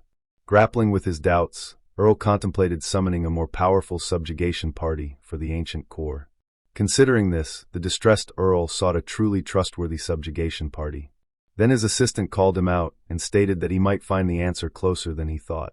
His mind locking onto a specific name, Earl considers the formidable magic tower, Wing, as it was indeed capable of handling the ancient core. He heard they expanded a lot recently due to the high-quality mana stones of unknown origin, and even with the rapid growth, an A-rank magic tower attempting to suppress the core of the ancient is insane, as he wondered what if the rumors he'd heard were true. A confident smile now graces Earl's features. He knew that the only monster left on the right trail, where even the Guardian has been defeated, that if the boss monster that confronted the Hero Burns subjugation party, Swallow. With newfound resolve, Earl swiftly dispatches a messenger to the magic tower wing, promising them riches and renown for their immediate suppression of the ancient core. The messenger's approach is immediately met by a hand from behind a table, an unseen figure protesting their entry. Suddenly, Earl and his assistant react with surprise as Earl exclaims about an unknown presence. Suddenly, 3 figures appear in the doorway, one immediately demanding to know if he is Lord Atark. Startled, Earl questioned the intruder's identity as the figure, Nifrim, explained they had entered uninvited after the gates remained closed.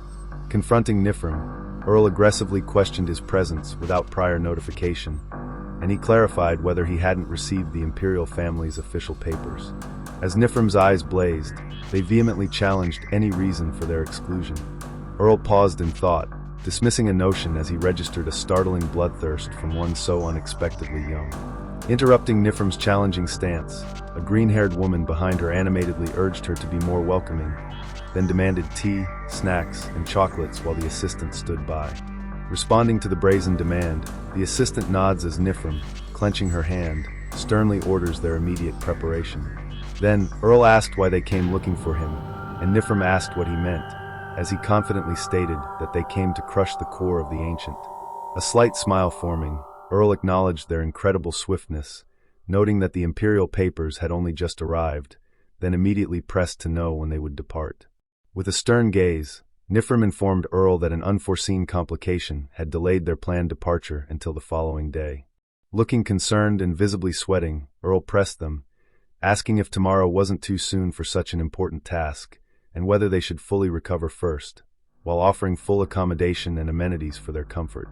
Nifrim casually dismissed Earl's offers, stating they required no special consideration as he clarified their intent to make a brief visit to the Magic Tower wing before departing immediately.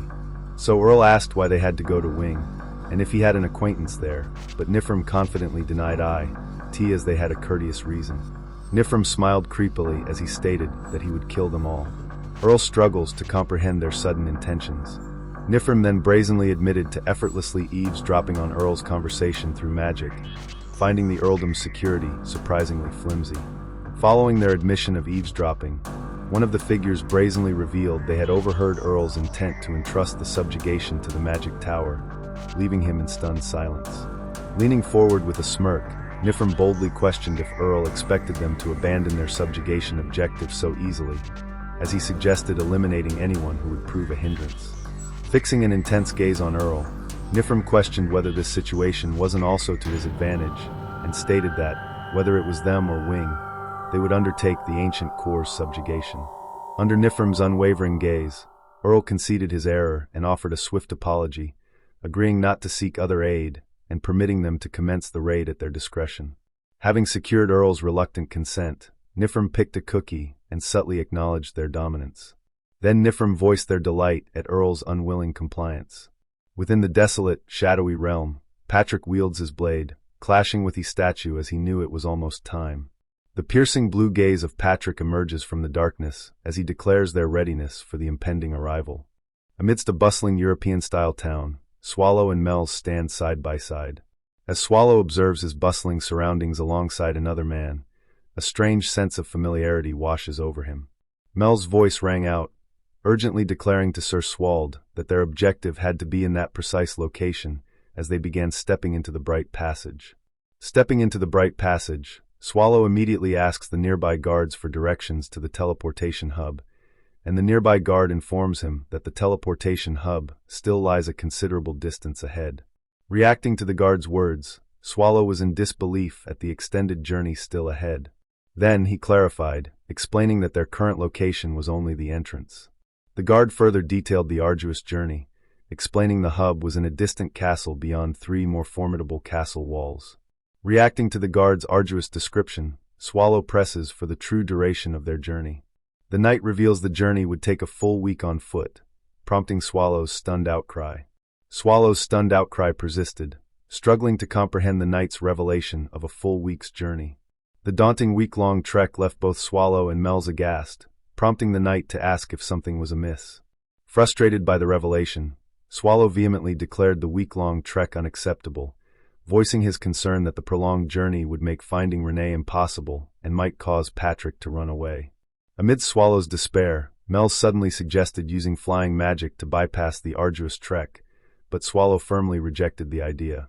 Swallow explains his concern that excessive mana usage would reveal their presence to humans, as he persisted in his concern, fearing the unknown repercussions of utilizing his mana. Suddenly, a dark-robed figure loomed from a cliff above, scoffing at their apparent predicament. Belver descended, apologizing for his eavesdropping before asking Swallow and Mels if they sought the hub, which Mels affirmed while questioning his identity. With a confident smile, Belver introduces himself as the flying coachman. Mels reacted with clear bewilderment to the bizarre notion of a flying coachman. As Mels studied Belver, his initial confidence wavered into slight confusion. Confirming his unique profession, Belver proudly unveils Homunculus, a large winged creature. Belver elaborated on his unique partner, revealing the large winged creature to be an abandoned fourth-generation homunculus, and further explained that it was the product of the Empire's artificial angel manufacturing plan. They simply acknowledged the revelation, yet Mels recoiled, finding the creature utterly disgusting.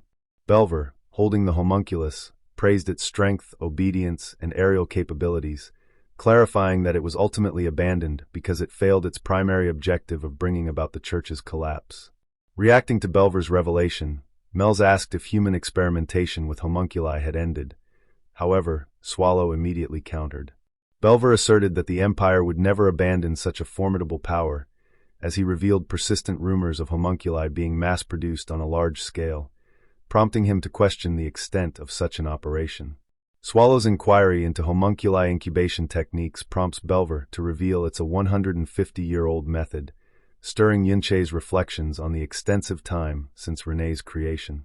Examining the ornate vehicle, Swallow affirmed its apparent durability and the coachman's sincerity, leading Mels to question the precise travel time to the distant hub.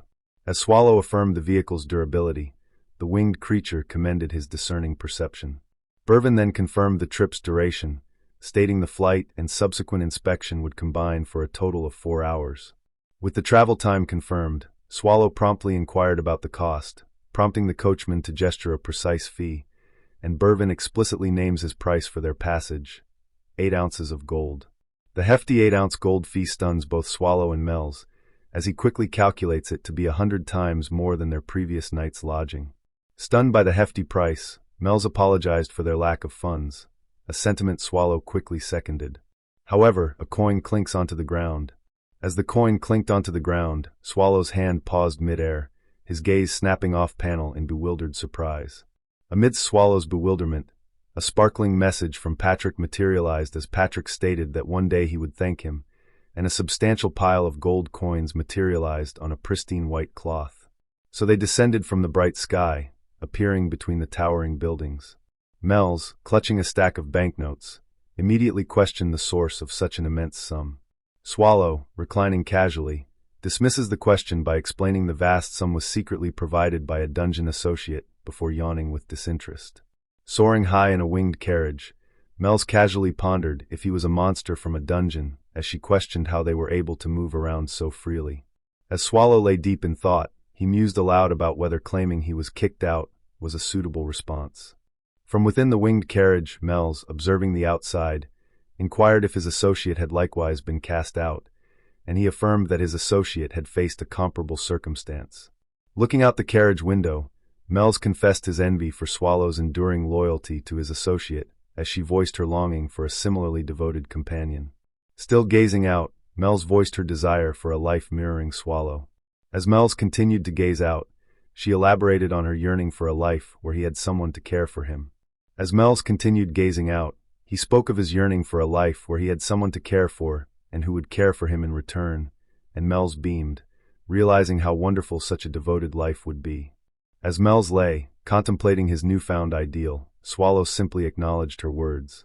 As they continued their aerial journey, a grand city of ornate, gold-roofed buildings unfolded beneath them under a bright sky. Along the golden streets of the Pleasure District, Survey rose. As they flew over the sprawling city, Yunche's gaze fell on a metallic part of their unique conveyance, prompting a reflective remark. After their arrival, Swallow incredulously questions a staff member about the teleportation hub's unavailability, which the staff member regretfully confirms. Visibly distressed by the unexpected setback, Mels expressed her shame at him, having not anticipated this new predicament. The staff member then clarified the hub's unavailability, explaining that its closure until 8 p.m. was for the auction's security. The staff then presented Swallow with a pamphlet, explaining that while the hub was closed for an auction featuring a uniquely rare item, VIP access would be granted once the event concluded, a rationale Swallow found extreme. The staff stated that the beheading Fong that had unknown whereabouts for an unknown time was suddenly put on display a few days ago, as this was to prevent infiltration into the auction house by abusing the hub. Upon examining the beheading Fong auction sheet, Mels admired its detailed drawing, a sentiment shared by Swallow, as he felt an unnerving familiarity with the depicted item. As he studied the beheading Fong, Yunche began to voice a startling recognition. Swallow's wide, yellow eyes betray his shock as he vocalizes the item's unnerving resemblance to one his associate uses. When Swallow questioned his shocking assertion, he adamantly confirmed the item was an exact match. As Swallow questioned his assertion, Swallow animatedly inquired if it was the very object that, when gripped, transformed into a powerful, expanding blade. Then the staff confusingly asked if he was not mistaken about it. The staff revealed that only one beheading Fong exists in the world, causing him to realize. As Yunche clutches his head in distress, Swallow realizes the beheading Fong is unequivocally Renee's weapon, prompting Mels to look on concerned and call him out. Realizing the weapon belonged to Renee, Swallow bewilderedly questioned its presence in human hands. Swallow's thoughts spun in disbelief, unable to grasp Renee's weapon being with humans, as Swallow began to transform. Swallow grappled with the implications, knowing that even other dungeon bosses couldn't easily contend with Renee, as he found it inconceivable that any human could contend with her. He knew that Renee was strong. Swallow affirmed Renee's power, knowing she was rightfully called Blade Maid Renee. Amidst his disbelief, Swallow's thoughts turned to whether Renee had even carried a blade when she left. As Swallow grappled with the mystery, he recalled that Renee was wearing frilly clothes that didn't even have pockets to hide weapons, as she threw a blade at him since he mistook him for an enemy. He started to wonder, how many weapons did Renee left have, and when she had fought with humans, since she had ever fought with fewer than 5 weapons. Then he described Patrick as a strong one without even a sword, and it was just that a sword that he was even stronger. But he knew that Renee was different, as he wondered if someone took the blades from the Blade Maid, what would be left of her. Amidst the revelations, Mels nervously looked up, calling Swallow out. As a dark energy spread, his mind reeled with the unsettling question of what had truly become of Renee, as he pondered if humans were responsible. From the unsettling implications, a powerful, shadowy fist materializes amid swirling debris. As the shadowy entity's form grew clearer, the furious thought surfaced. Could mere humans truly be behind this? A sudden, unsettling thought strikes Swallow as he considers the devastating possibility of Renee's demise. As if confirming his worst fears, chaotic energy swept through the area, accompanied by the panicked cries of a staff member bewildered by his defeat at the hands of a mere human. Consumed, the staff member's face contorts in terror as he screams a desperate warning for the monster to keep its distance. The desperate warning rips from his contorted mouth. Amidst the shadowy tendrils and the fallen staff, Swallow's grim resolve sharpened into a deadly vow to slaughter everyone present. While amid transformation, Mels called him, told him to calm down. With a bright flash, a golden armored hand emerged, and Mel's voice sharply commanded Swallow to regain his composure. Standing behind Swallow, Mels urgently demanded an explanation for the chaos. Consumed by shadow, Swallow's blazing gaze fixes as he ominously demands to know about the beheading Fong. Consumed by the surging darkness, Swallow pressed for more information, identifying the beheading Fong as one of the fabled 36 virtuous masterpieces, as he sought confirmation that the beheading Fong was indeed the only one of its kind. A worried Mels affirmed that, by the principles she knew, it was indeed unique. Mels, still concerned, then pressed him on his sudden focus on the unique artifact, and Swallow explains his urgent quest for the artifact, revealing it belongs to a friend whom he must recover for. Dismissing her from further obligation, Swallow extended a hand to Mels, thanking her for her short-lived assistance. As Swallow began to turn away, Mels gasped his name in disbelief. As Mels gasped, Swallow's shadowed form declared his newfound knowledge of the path back to Harsten. As he grasps a screaming staff member, Swallow declares to a nearby Mels that he can now make his way. As the encroaching darkness intensified around him, Swallow, his eyes glowing fiercely, warned her to depart immediately. With a distressed shout, Mels looked back, urgently calling out Swallow's name. Despite his warning, Mels stayed, desperately questioning if the figure before her was the friend he sought, even as she recognized the encroaching entity, a demon resembling a silver-haired woman, as a warrior wielding the beheading thong, one of the fabled 36 virtuous masterpieces. With unwavering resolve, Mels named the warrior the Blade Maid, Lady Renee. His unwavering resolve was etched on his shadowed face, one eye blazing yellow. Observing his unwavering resolve, Mels confirmed her prior assessment of the situation, and Swallow sharply cut off Mel's continued provocations. His eye blazing, Swallow demanded to know the extent of her inquiry. Mels nervously laughed off his intensity, claiming his vicious voice held no fear for her. A broad smile crosses Mel's face as she confidently declares she has already discerned his true identity. Mels then elaborates, revealing through an ancient depiction that Lady Renee is the guardian protecting the great core of the ancient, as she proclaimed Renee to be of unparalleled eminence. Mels challenged Swallow's claim that Lady Renee was her friend, then began deducing Sir Swald's true identity. As Mel's declaration about his succession settled and his true name, Swallow, was revealed, he reacted with visible shock.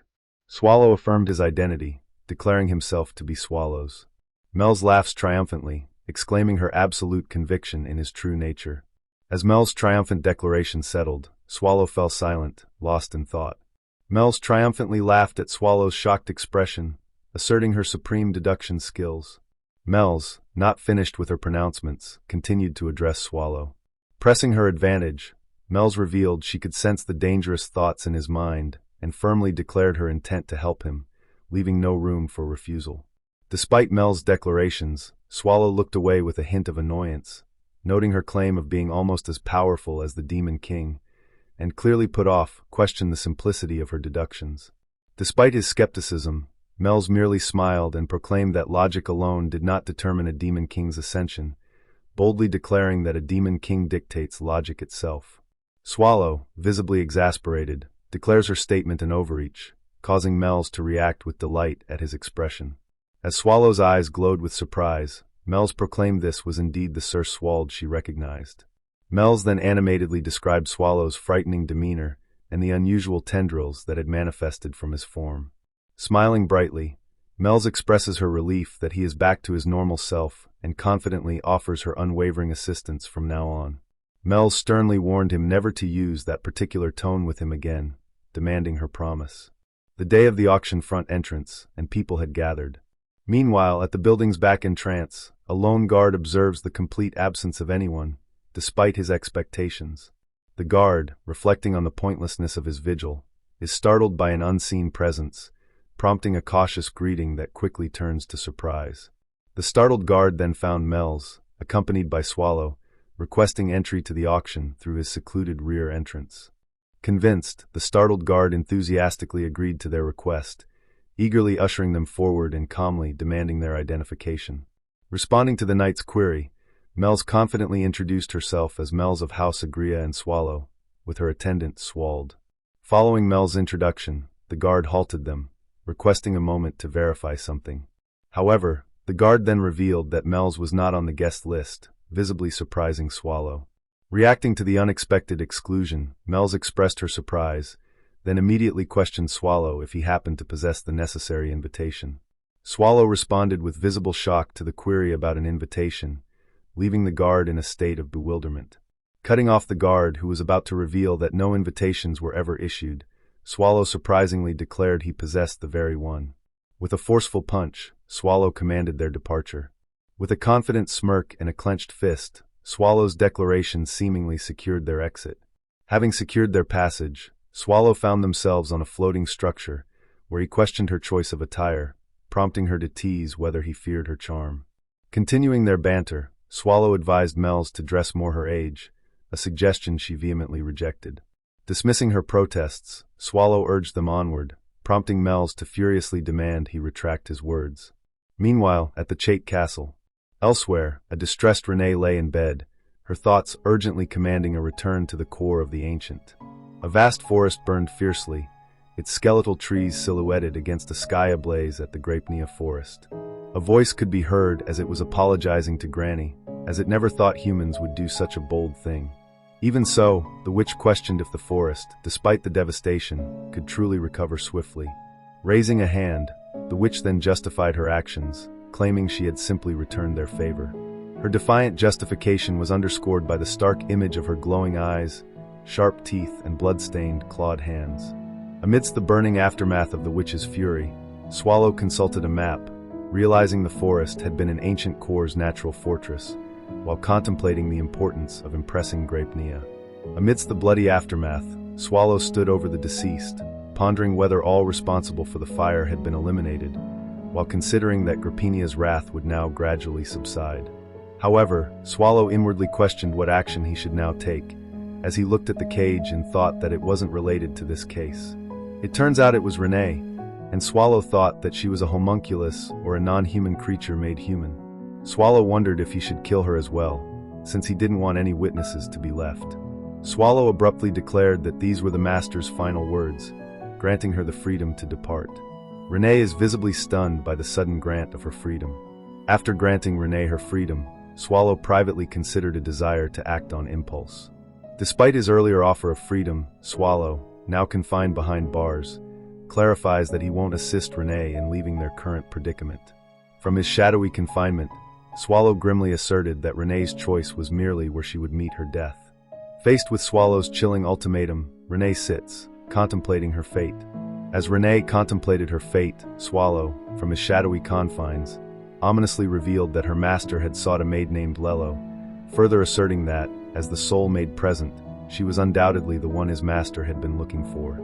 As Renee grappled with this grim revelation, Swallow chillingly declared his curiosity-born mercy had reached its end. Overwhelmed by the revelation, Renee's hand tightened, a faint, struggling syllable escaping her lips. Her green eyes, wide with the cruel truth, reflected her desperate plight. Renee collapsed into the bloody debris, barely managing to whisper the name Lello, as she now stood amidst the shattered remnants of a ruined chamber. The very name Lello spoke of a hidden, ominous past. The mystery surrounding the name Lello was then further unveiled. Lello was the name of a maid who served the head of her household, and a title used to address the most talented maid. The current Lello was a middle-aged head maid, and this homunculus had never been called nor addressed by that name. Because objects like her didn't have names, the full truth of their unique existence was revealed through a bright light emerging from a dark, cavernous opening below. Her wide, green eyes fixed on the revelation, Renee cried out the name Lello. From the depths of her identity's revelation, Renee materialized before a spired castle under a burning sky, as Elizabeth's voice sharply cut through the air. With newfound determination, Renee faced Elizabeth, who revealed the Empire's subjugation party was approaching the ancient core. Elizabeth then adamantly stated that Renee would not return to the ancient core, regardless of Bathory's desires. Dismissing any thought of forced return, Renee declared her freedom and choice held greater value than her happiness. Elizabeth then warned Renee to settle her unresolved issues, cautioning that those two would relentlessly pursue her. Overlooking the strewn battlefield, the shadowy Swallow gravely warned Renee of the dire consequences should her master uncover her deception by a human. As she stated that Swallow ominously questioned what he and Patrick would do next. Faced with the dire warnings, a distressed Renee listens as Elizabeth insists she erase all tracks if she intends to live hidden. In a stark declaration, Renee committed to remaining hidden indefinitely. Building on her advice, Elizabeth assured Renee that Patrick would understand her true intentions and handle even the most imperfect attempts, while also informing her that the ancient core would be occupied for days with the subjugation party's cleanup.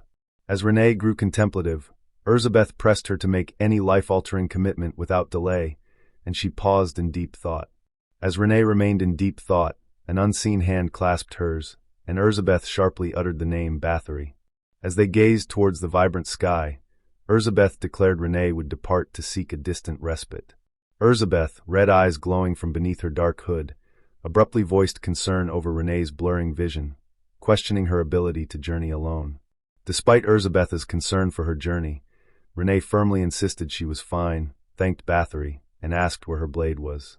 His search taking a new turn, Swallow, cloaked, pressed a man against a wall, fiercely demanding all he knew about the beheading Fong, while the terrified staff member swore it came from the magic tower of Harsten's wing and denied any further knowledge.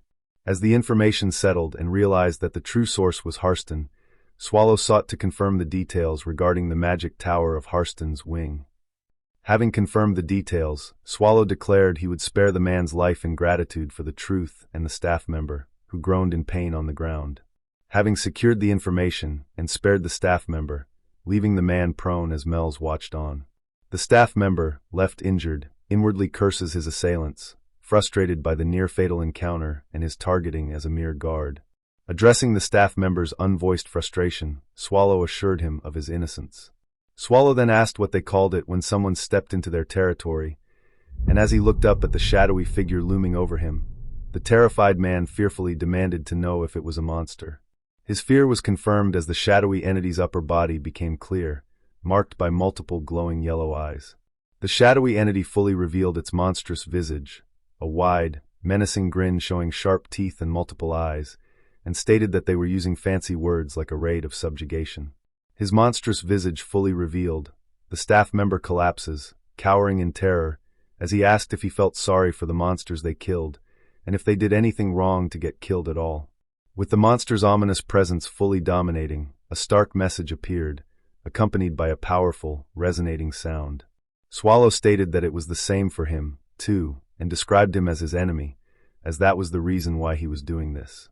Meanwhile, as the pervasive darkness gave way to a brightly lit setting, an auction began, with bids quickly escalating to 35 and then 38.4 billion ounces of gold. The auction surged upward as bids leapt from 39.8 billion to an astonishing 50 billion gold, and amidst a flurry of raised paddles, the price quickly climbed to 60.7 billion, before a new participant dramatically pushed it to 70 billion. The auctioneer confirmed the staggering 70 billion gold bid, challenging the audience for any higher offers amidst the continued flurry of paddles. Amidst the continued fervor, Tracker Garrett, growing bored, suggested to Wun Historia that they join the auction for amusement, but Wun Historia quickly rejected the idea, reminding him their true purpose was auction security, not bidding. Wun laughs menacingly, prompting Wun to wryly admit she cannot jest with her. Garrett then stoically reminded Wun of their true objective. Eager to conclude the auction for a delicious meal of salmon sandwiches, pumpkin tarts, and pudding, Wun Historia and the host's final call for bids. As the host prepared to make the auction's final call, Swallow materialized behind him, challenging his decree. As Swallow's challenge materialized, a figure screamed in terror while the monstrous entity declared its intent to unilaterally end the auction. As Swallow's voice echoed, demanding attention from all, Tracker Garrett and Wun Historia reacted with fear, mentally bracing for the unfolding chaos. Emerging further from the shadows, the multi-eyed Swallow confronted the assembly, questioning their intent to purchase the beheading fawn. There are 3 warriors of the Empire. After one of the 3, Bern Hishtalts died in the core of the Ancient. Public criticism arose that a warrior with the duty to protect the people of the Empire died, while attacking a dungeon out of personal interest. Because the finger blame could not be pointed at the latter, it was aimed at the 2 warriors who remained. From the fading void, Wun emerges, armored in a grand hall, looking towards a distant Swallow on a podium with a crowd. Her armored feet now stood upon the grand hall's tiled floor. Pained and straining, Wun grits his teeth, demanding that Historia cease her actions. Wun firmly restrains a distressed Tracker Garrett, forbidding his movement. Despite being restrained, Tracker Garrett, tears streaming down his face, vehemently protests Wun's intent.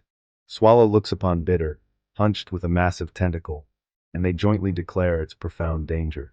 His power surging, Swallow's foot descends, radiating immense might. Despite his surging power and blazing gaze, Swallow let out a weary sigh, turning his attention to an object on a pedestal and confirming his hunch about its authenticity.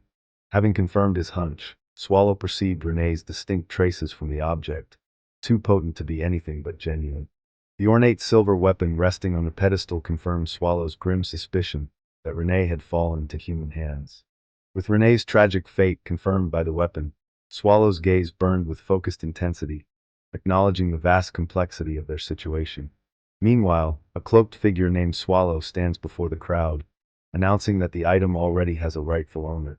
Meanwhile, Swallow, standing over the distressed crowd, declared his intent to return the item to its true owner, prompting the spectators to lament the lost opportunity for a high-priced sale.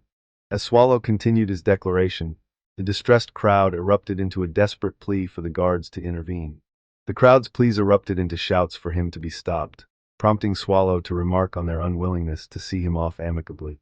Unfazed, Swallow declared he felt the same about their animosity. Unfazed by their shared animosity, Swallow's upper body began to churn with an ominous, dark power. As the ominous power fully enveloped Swallow, a mysterious artifact within his chest became apparent.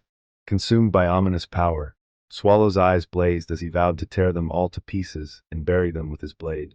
Amidst Swallow's threats, a distressed voice from the crowd erupted, flatly refusing to allow his actions. Unfazed by the refusal, Swallow's gaze burned with unyielding resolve. Following the refusal, Wen lunges forward with a fierce roar as her lunge culminates as she channels immense power through her arm and torso. As Wen's powerful lunge closed the distance, Swallow inwardly marked her surprising speed, comparing her to a swift flying squirrel. Wen pressed her attack with impressive speed and equipped gear, prompting Swallow to acknowledge her capabilities, but with an unspoken reservation. As her powerful lunge persisted, Wen's eyes widened, revealing her unwavering determination, and her powerful lunge culminates as Wen's foot connects, creating a forceful impact. Despite the impact, Swallow calmly stands beside a large, glowing object, concluding that Wen's attempt utterly lacked talent. Wen is abruptly sent sprawling backward, and Wen is flung violently backward through the air, prompting Swallow to inwardly observe her limited arsenal. Unyielding, Wen extends her gauntlet hand, proclaiming her intent to seize his. Her determination hardening, Wen grits her teeth, vowing to shatter his gauntlets. Wen's defiance prompts her to clench her gloved hand, remarking on his impressive capabilities for a mere human. As the clash resounded, Wen recoiled, her face etched with shock and pain from the crushing blow, and Swallow managed to catch her hand, as he unleashed power and shadowy tendrils. Despite his crushing blow, a flicker of surprise registered in Swallow's glowing eye. Wen's unleashed power then manifested as a devastating force, shattering the surroundings and scattering debris. Amidst the newly formed rubble, Wen lay exhausted, struggling to regain her breath after the devastating impact. As Wen lay exhausted from the devastating impact, Wen acknowledged his surprising capabilities, realizing she was far from an ordinary challenger. Amidst the widespread destruction, Swallow loomed over the distant, battered Wen, who could only gasp in shock. Swallow's unleashed power gathered into a swirling mass of dark, shadowy tendrils. As his shadowy power swirled, Swallow's partially visible form recoiled in surprise, questioning how his adversary could still be alive and reeling back in utter disbelief. Even as Wen bore an intense expression, her thoughts registered her disbelief that a technique capable of obliterating most dungeon bosses had left her still standing. Wen knew that even the replica of the Apocalypse, said to easily withstand any three, was once destroyed by a single blow from that technique. Still reeling from Wen's defiance, Swallow stretches forth a hand, his body erupting with shadowy tendrils. From his initial disbelief, Swallow grins, a single eye blazing with renewed intent. His grin twisting into a monstrous, red-tinged expression with sharp teeth and multiple glowing eyes, Swallow chillingly declares her resilience futile. Despite his chilling declaration, Wen surged with a renewed and formidable power. Reacting to Wen's sudden surge of power, Tracker Garrett urgently cried out her name. As Wen surged with renewed power, Tracker Garrett sprinted past her injured form, urgently crying out his name. Grimacing with effort, Tracker Garrett channeled power through her hands, desperately warning any who approached to stay back. With the night receding, the colossal structure now stood clearly defined against the rising sun, its arrival heralded by an unseen voice. Mels stares in disbelief, questioning if the individual is truly unharmed, for she had presumed their helpless demise. Defying Mel's disbelief, Swallow questions how he remains alive. Even as questions of survival echoed, a shocked Wen internally grasped that the devastating attack she'd just endured was beyond any human's power. Recalling the devastating impact, Wen mused that a direct hit to her heart could have been powerful enough to dispel her polymorph. As the black monster loomed, a distressed Swallow, seeing Patrick, grimly considered that the undoing of his polymorph would have sealed a terrible fate for Patrick, a prospect he'd sooner die than endure. Even as the grim prospect weighed on him, Swallow's eyes flared, his thoughts turning to a more pressing matter. As he misses them all, looking forward, Swallow processed the surprising fact that not one, but two foes possessed such incredible swiftness. Swallow recognized the redhead's extraordinary ability, who, amidst his distraction, had evacuated everyone, layered protection on her ally, and eluded his magic. Despite his failure to land a single strike, Swallow smirked, his yellow eyes visible, finding his adversary's swiftness intriguing. A sudden sound from off-panel grabs their attention, as a voice cries out that something has fallen. The reported fall culminates in an explosion, sending debris flying while an unseen voice cries out in utter disbelief. Following the violent blast, a group quickly spots a figure in the debris, urgently questioning if they are conscious. Responding to their urgent query, Win groans weakly from within the wreckage. Upon Win's weak groan, a bald man quickly observed her severe injuries and urgently demanded that a healer be summoned. Despite her severe injuries, Win's thoughts turned inward, struggling with the stark reality of her current weakness as a warrior. As Win's internal reflection continued, she agonizingly recalled being felled by an unknown monster in a single strike. Even as she is carefully helped to her feet, Win's first concern is for the safety of the auction house and Garrett. Still weakened, Win weakly called out Garrett's name, confirming her primary concern. Even in her injured state, Win flinches, bewildered by her ability to discern a voice speaking so softly. The softly spoken voice Win had discerned was Garrett, urgently calling out her name. Garrett then carefully secured Win's injured arm. Looking up with a mix of surprise and relief, Win cries out Garrett's name, confirming her survival. From her seated position, Garrett took Win's face in hand and smugly declared that without her intervention, Win's funeral preparations would already be underway, promptly adding that Win owed her quick thanks. With tears in her eyes, Win begins to thank Garrett, who reacts with sudden surprise. Win's budding gratitude is swiftly replaced by shock as she spots Garrett's injured arm, immediately questioning its state, and Garrett casually dismisses her bleeding, bandaged arm as no threat to her life. Despite Garrett's dismissal, Win tearfully embraces her, blaming herself for the injury and declaring her failure as a hero. As Win continued her tearful apologies, a visibly exasperated Garrett shouted her full name. Dismissing Win's tearful apologies, Garrett leans over her, asserting that her injury is negligible, and Win underestimates the formidable opponent they faced. Garrett then revealed the formidable foe to be the core of the ancient swallow, an abyssal being depicted as a swirling dark void filled with countless glowing eyes. Win reacts with utter disbelief and a sharp denial, refusing to accept that such a monstrous entity could be present.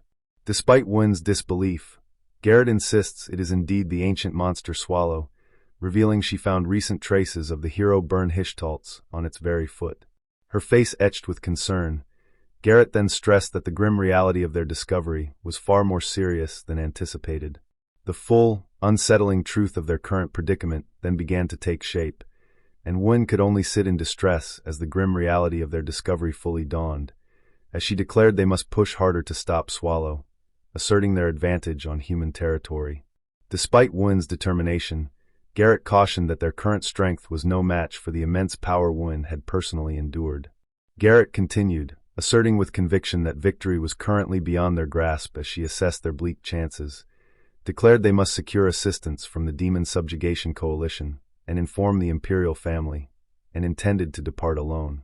Garrett then explains that due to her injuries, she can only teleport herself and insists that Win remain behind. Defying her words, Garrett then applies a restorative energy to Win's injured arm, causing her to flinch. Garrett's healing magic took effect on Win's arm. Focused intently, Garrett cautioned that the recovery would not be absolute as she instructed Win to remain there and await her return. As Garrett initiates her departure, she voices a sudden, critical concern about the monster's unpredictable return, but Garrett firmly insists that Win remain behind. While the restorative magic mends Win, Garrett then implores her to remain. However, as Garrett prepared to depart, she suddenly called out with a hesitant command to halt. As Garrett prepared to depart, she suddenly cried out her name with desperate urgency. Following Garrett's desperate cry, Win's gaze snapped skyward towards an unsettling light above the city. The unsettling light in the sky was indeed Swallow, whose thoughts revealed its annoyance and a debate about leaving the escape to proceed to Harsten. Perched upon a ruined structure, Swallow pondered whether to pursue its escaped foes to eliminate future risks, or simply continue on its planned course, as it thoughtfully decided to abandon the chase. Meanwhile, Mels found herself utterly bewildered by the sudden actions of Swallow. Placing a hand to his chest, Swallow affirmed he had a paramount goal he could not abandon, as he resolved to at least locate Renee's body. Having resolved to locate Renee's body, Swallow then directed Mels to prepare. At Swallow's directive, a bewildered Mels could only offer a hesitant affirmation, and Swallow then questioned if anything was amiss. Mels then hesitantly clarified that nothing was wrong. Swallow, appearing surprised, then inquires what the matter truly is. Contrary to his initial reply, concerned he insists that something is indeed amiss. Continuing his insistence that something was amiss, Mels could only stammer Swallow's name. Mels, finally composed, then plainly asserts Swallow's formidable strength, as she revealed he'd once thought he understood Swallow's might from their past encounter at the Demon King's castle, then admitted that as she learned more, Ia's strength proved far greater than she had ever anticipated.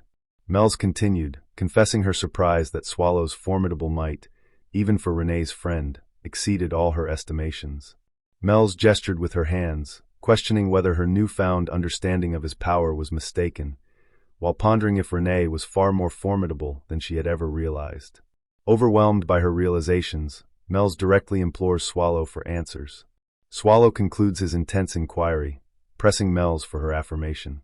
Exasperated, Swallow then taps Mels on the head, chiding her as a brat. Mels gestured with her hands, questioning if her newfound understanding of his power was mistaken, while also pondering whether Renee was far more formidable than she had ever imagined. With a confident smile, Swallow declares his intent to handle all matters first. Placing a hand on Mel's head, Swallow then promises to reveal the truth. Mels responds with a hopeful smile. Swallow then dramatically declared their imminent move to conclude the conflict by unleashing a Demon King's full power, earning Mel's immediate assent. Responding to Sir Swald, Mels shifts into a dynamic pose, preparing to unleash power. As Mels channeled her power, her staff weapon activated. The immense unleashed power then manifested as a colossal energy surge, tearing through the city and declaring a profound reconstruct. The immense power detonated, erupting into a devastating explosion that tore through the city. As the city is torn apart by the immense detonation, its citizens react with alarm and utter confusion at the catastrophic explosion. Amidst the city's devastation, Wynn realizes with shock that the immense explosion originated from the auction house. Amidst the escalating devastation, citizens cried out in dismay at the destruction in the capital, fearing for their ruined homes. Amidst the urban collapse, a furious voice questioned if the destructive creatures even considered the capital's populace. Amidst the crumbling city and fiery rubble, Wynn frantically pondered her next move. As Wynn frantically pondered her next move, Garrett's urgent plea for her to remain safely behind echoed in her distressed mind. Overwhelmed, Wynn could only shed a silent tear, the weight of Garrett's urgent plea heavy on her mind. As the city crumbled, Wynn's gaze snapped to a small, distressed child, reaching out as the child extended a hand in return. Wynn clasps the child's hand as the child cries out, fearing for their father amidst the destruction. Witnessing the child's distress, Wynn clenches her fist, her resolve hardening. Her resolve solidified, Wynn calms the panicked civilians, assuring them that all will be well. Standing protectively over the child and another person, Wynn assures them she will take care of everything. Clad in dark armor, Wynn Historia defiantly declares herself the hero, asserting her refusal to avoid such a monster.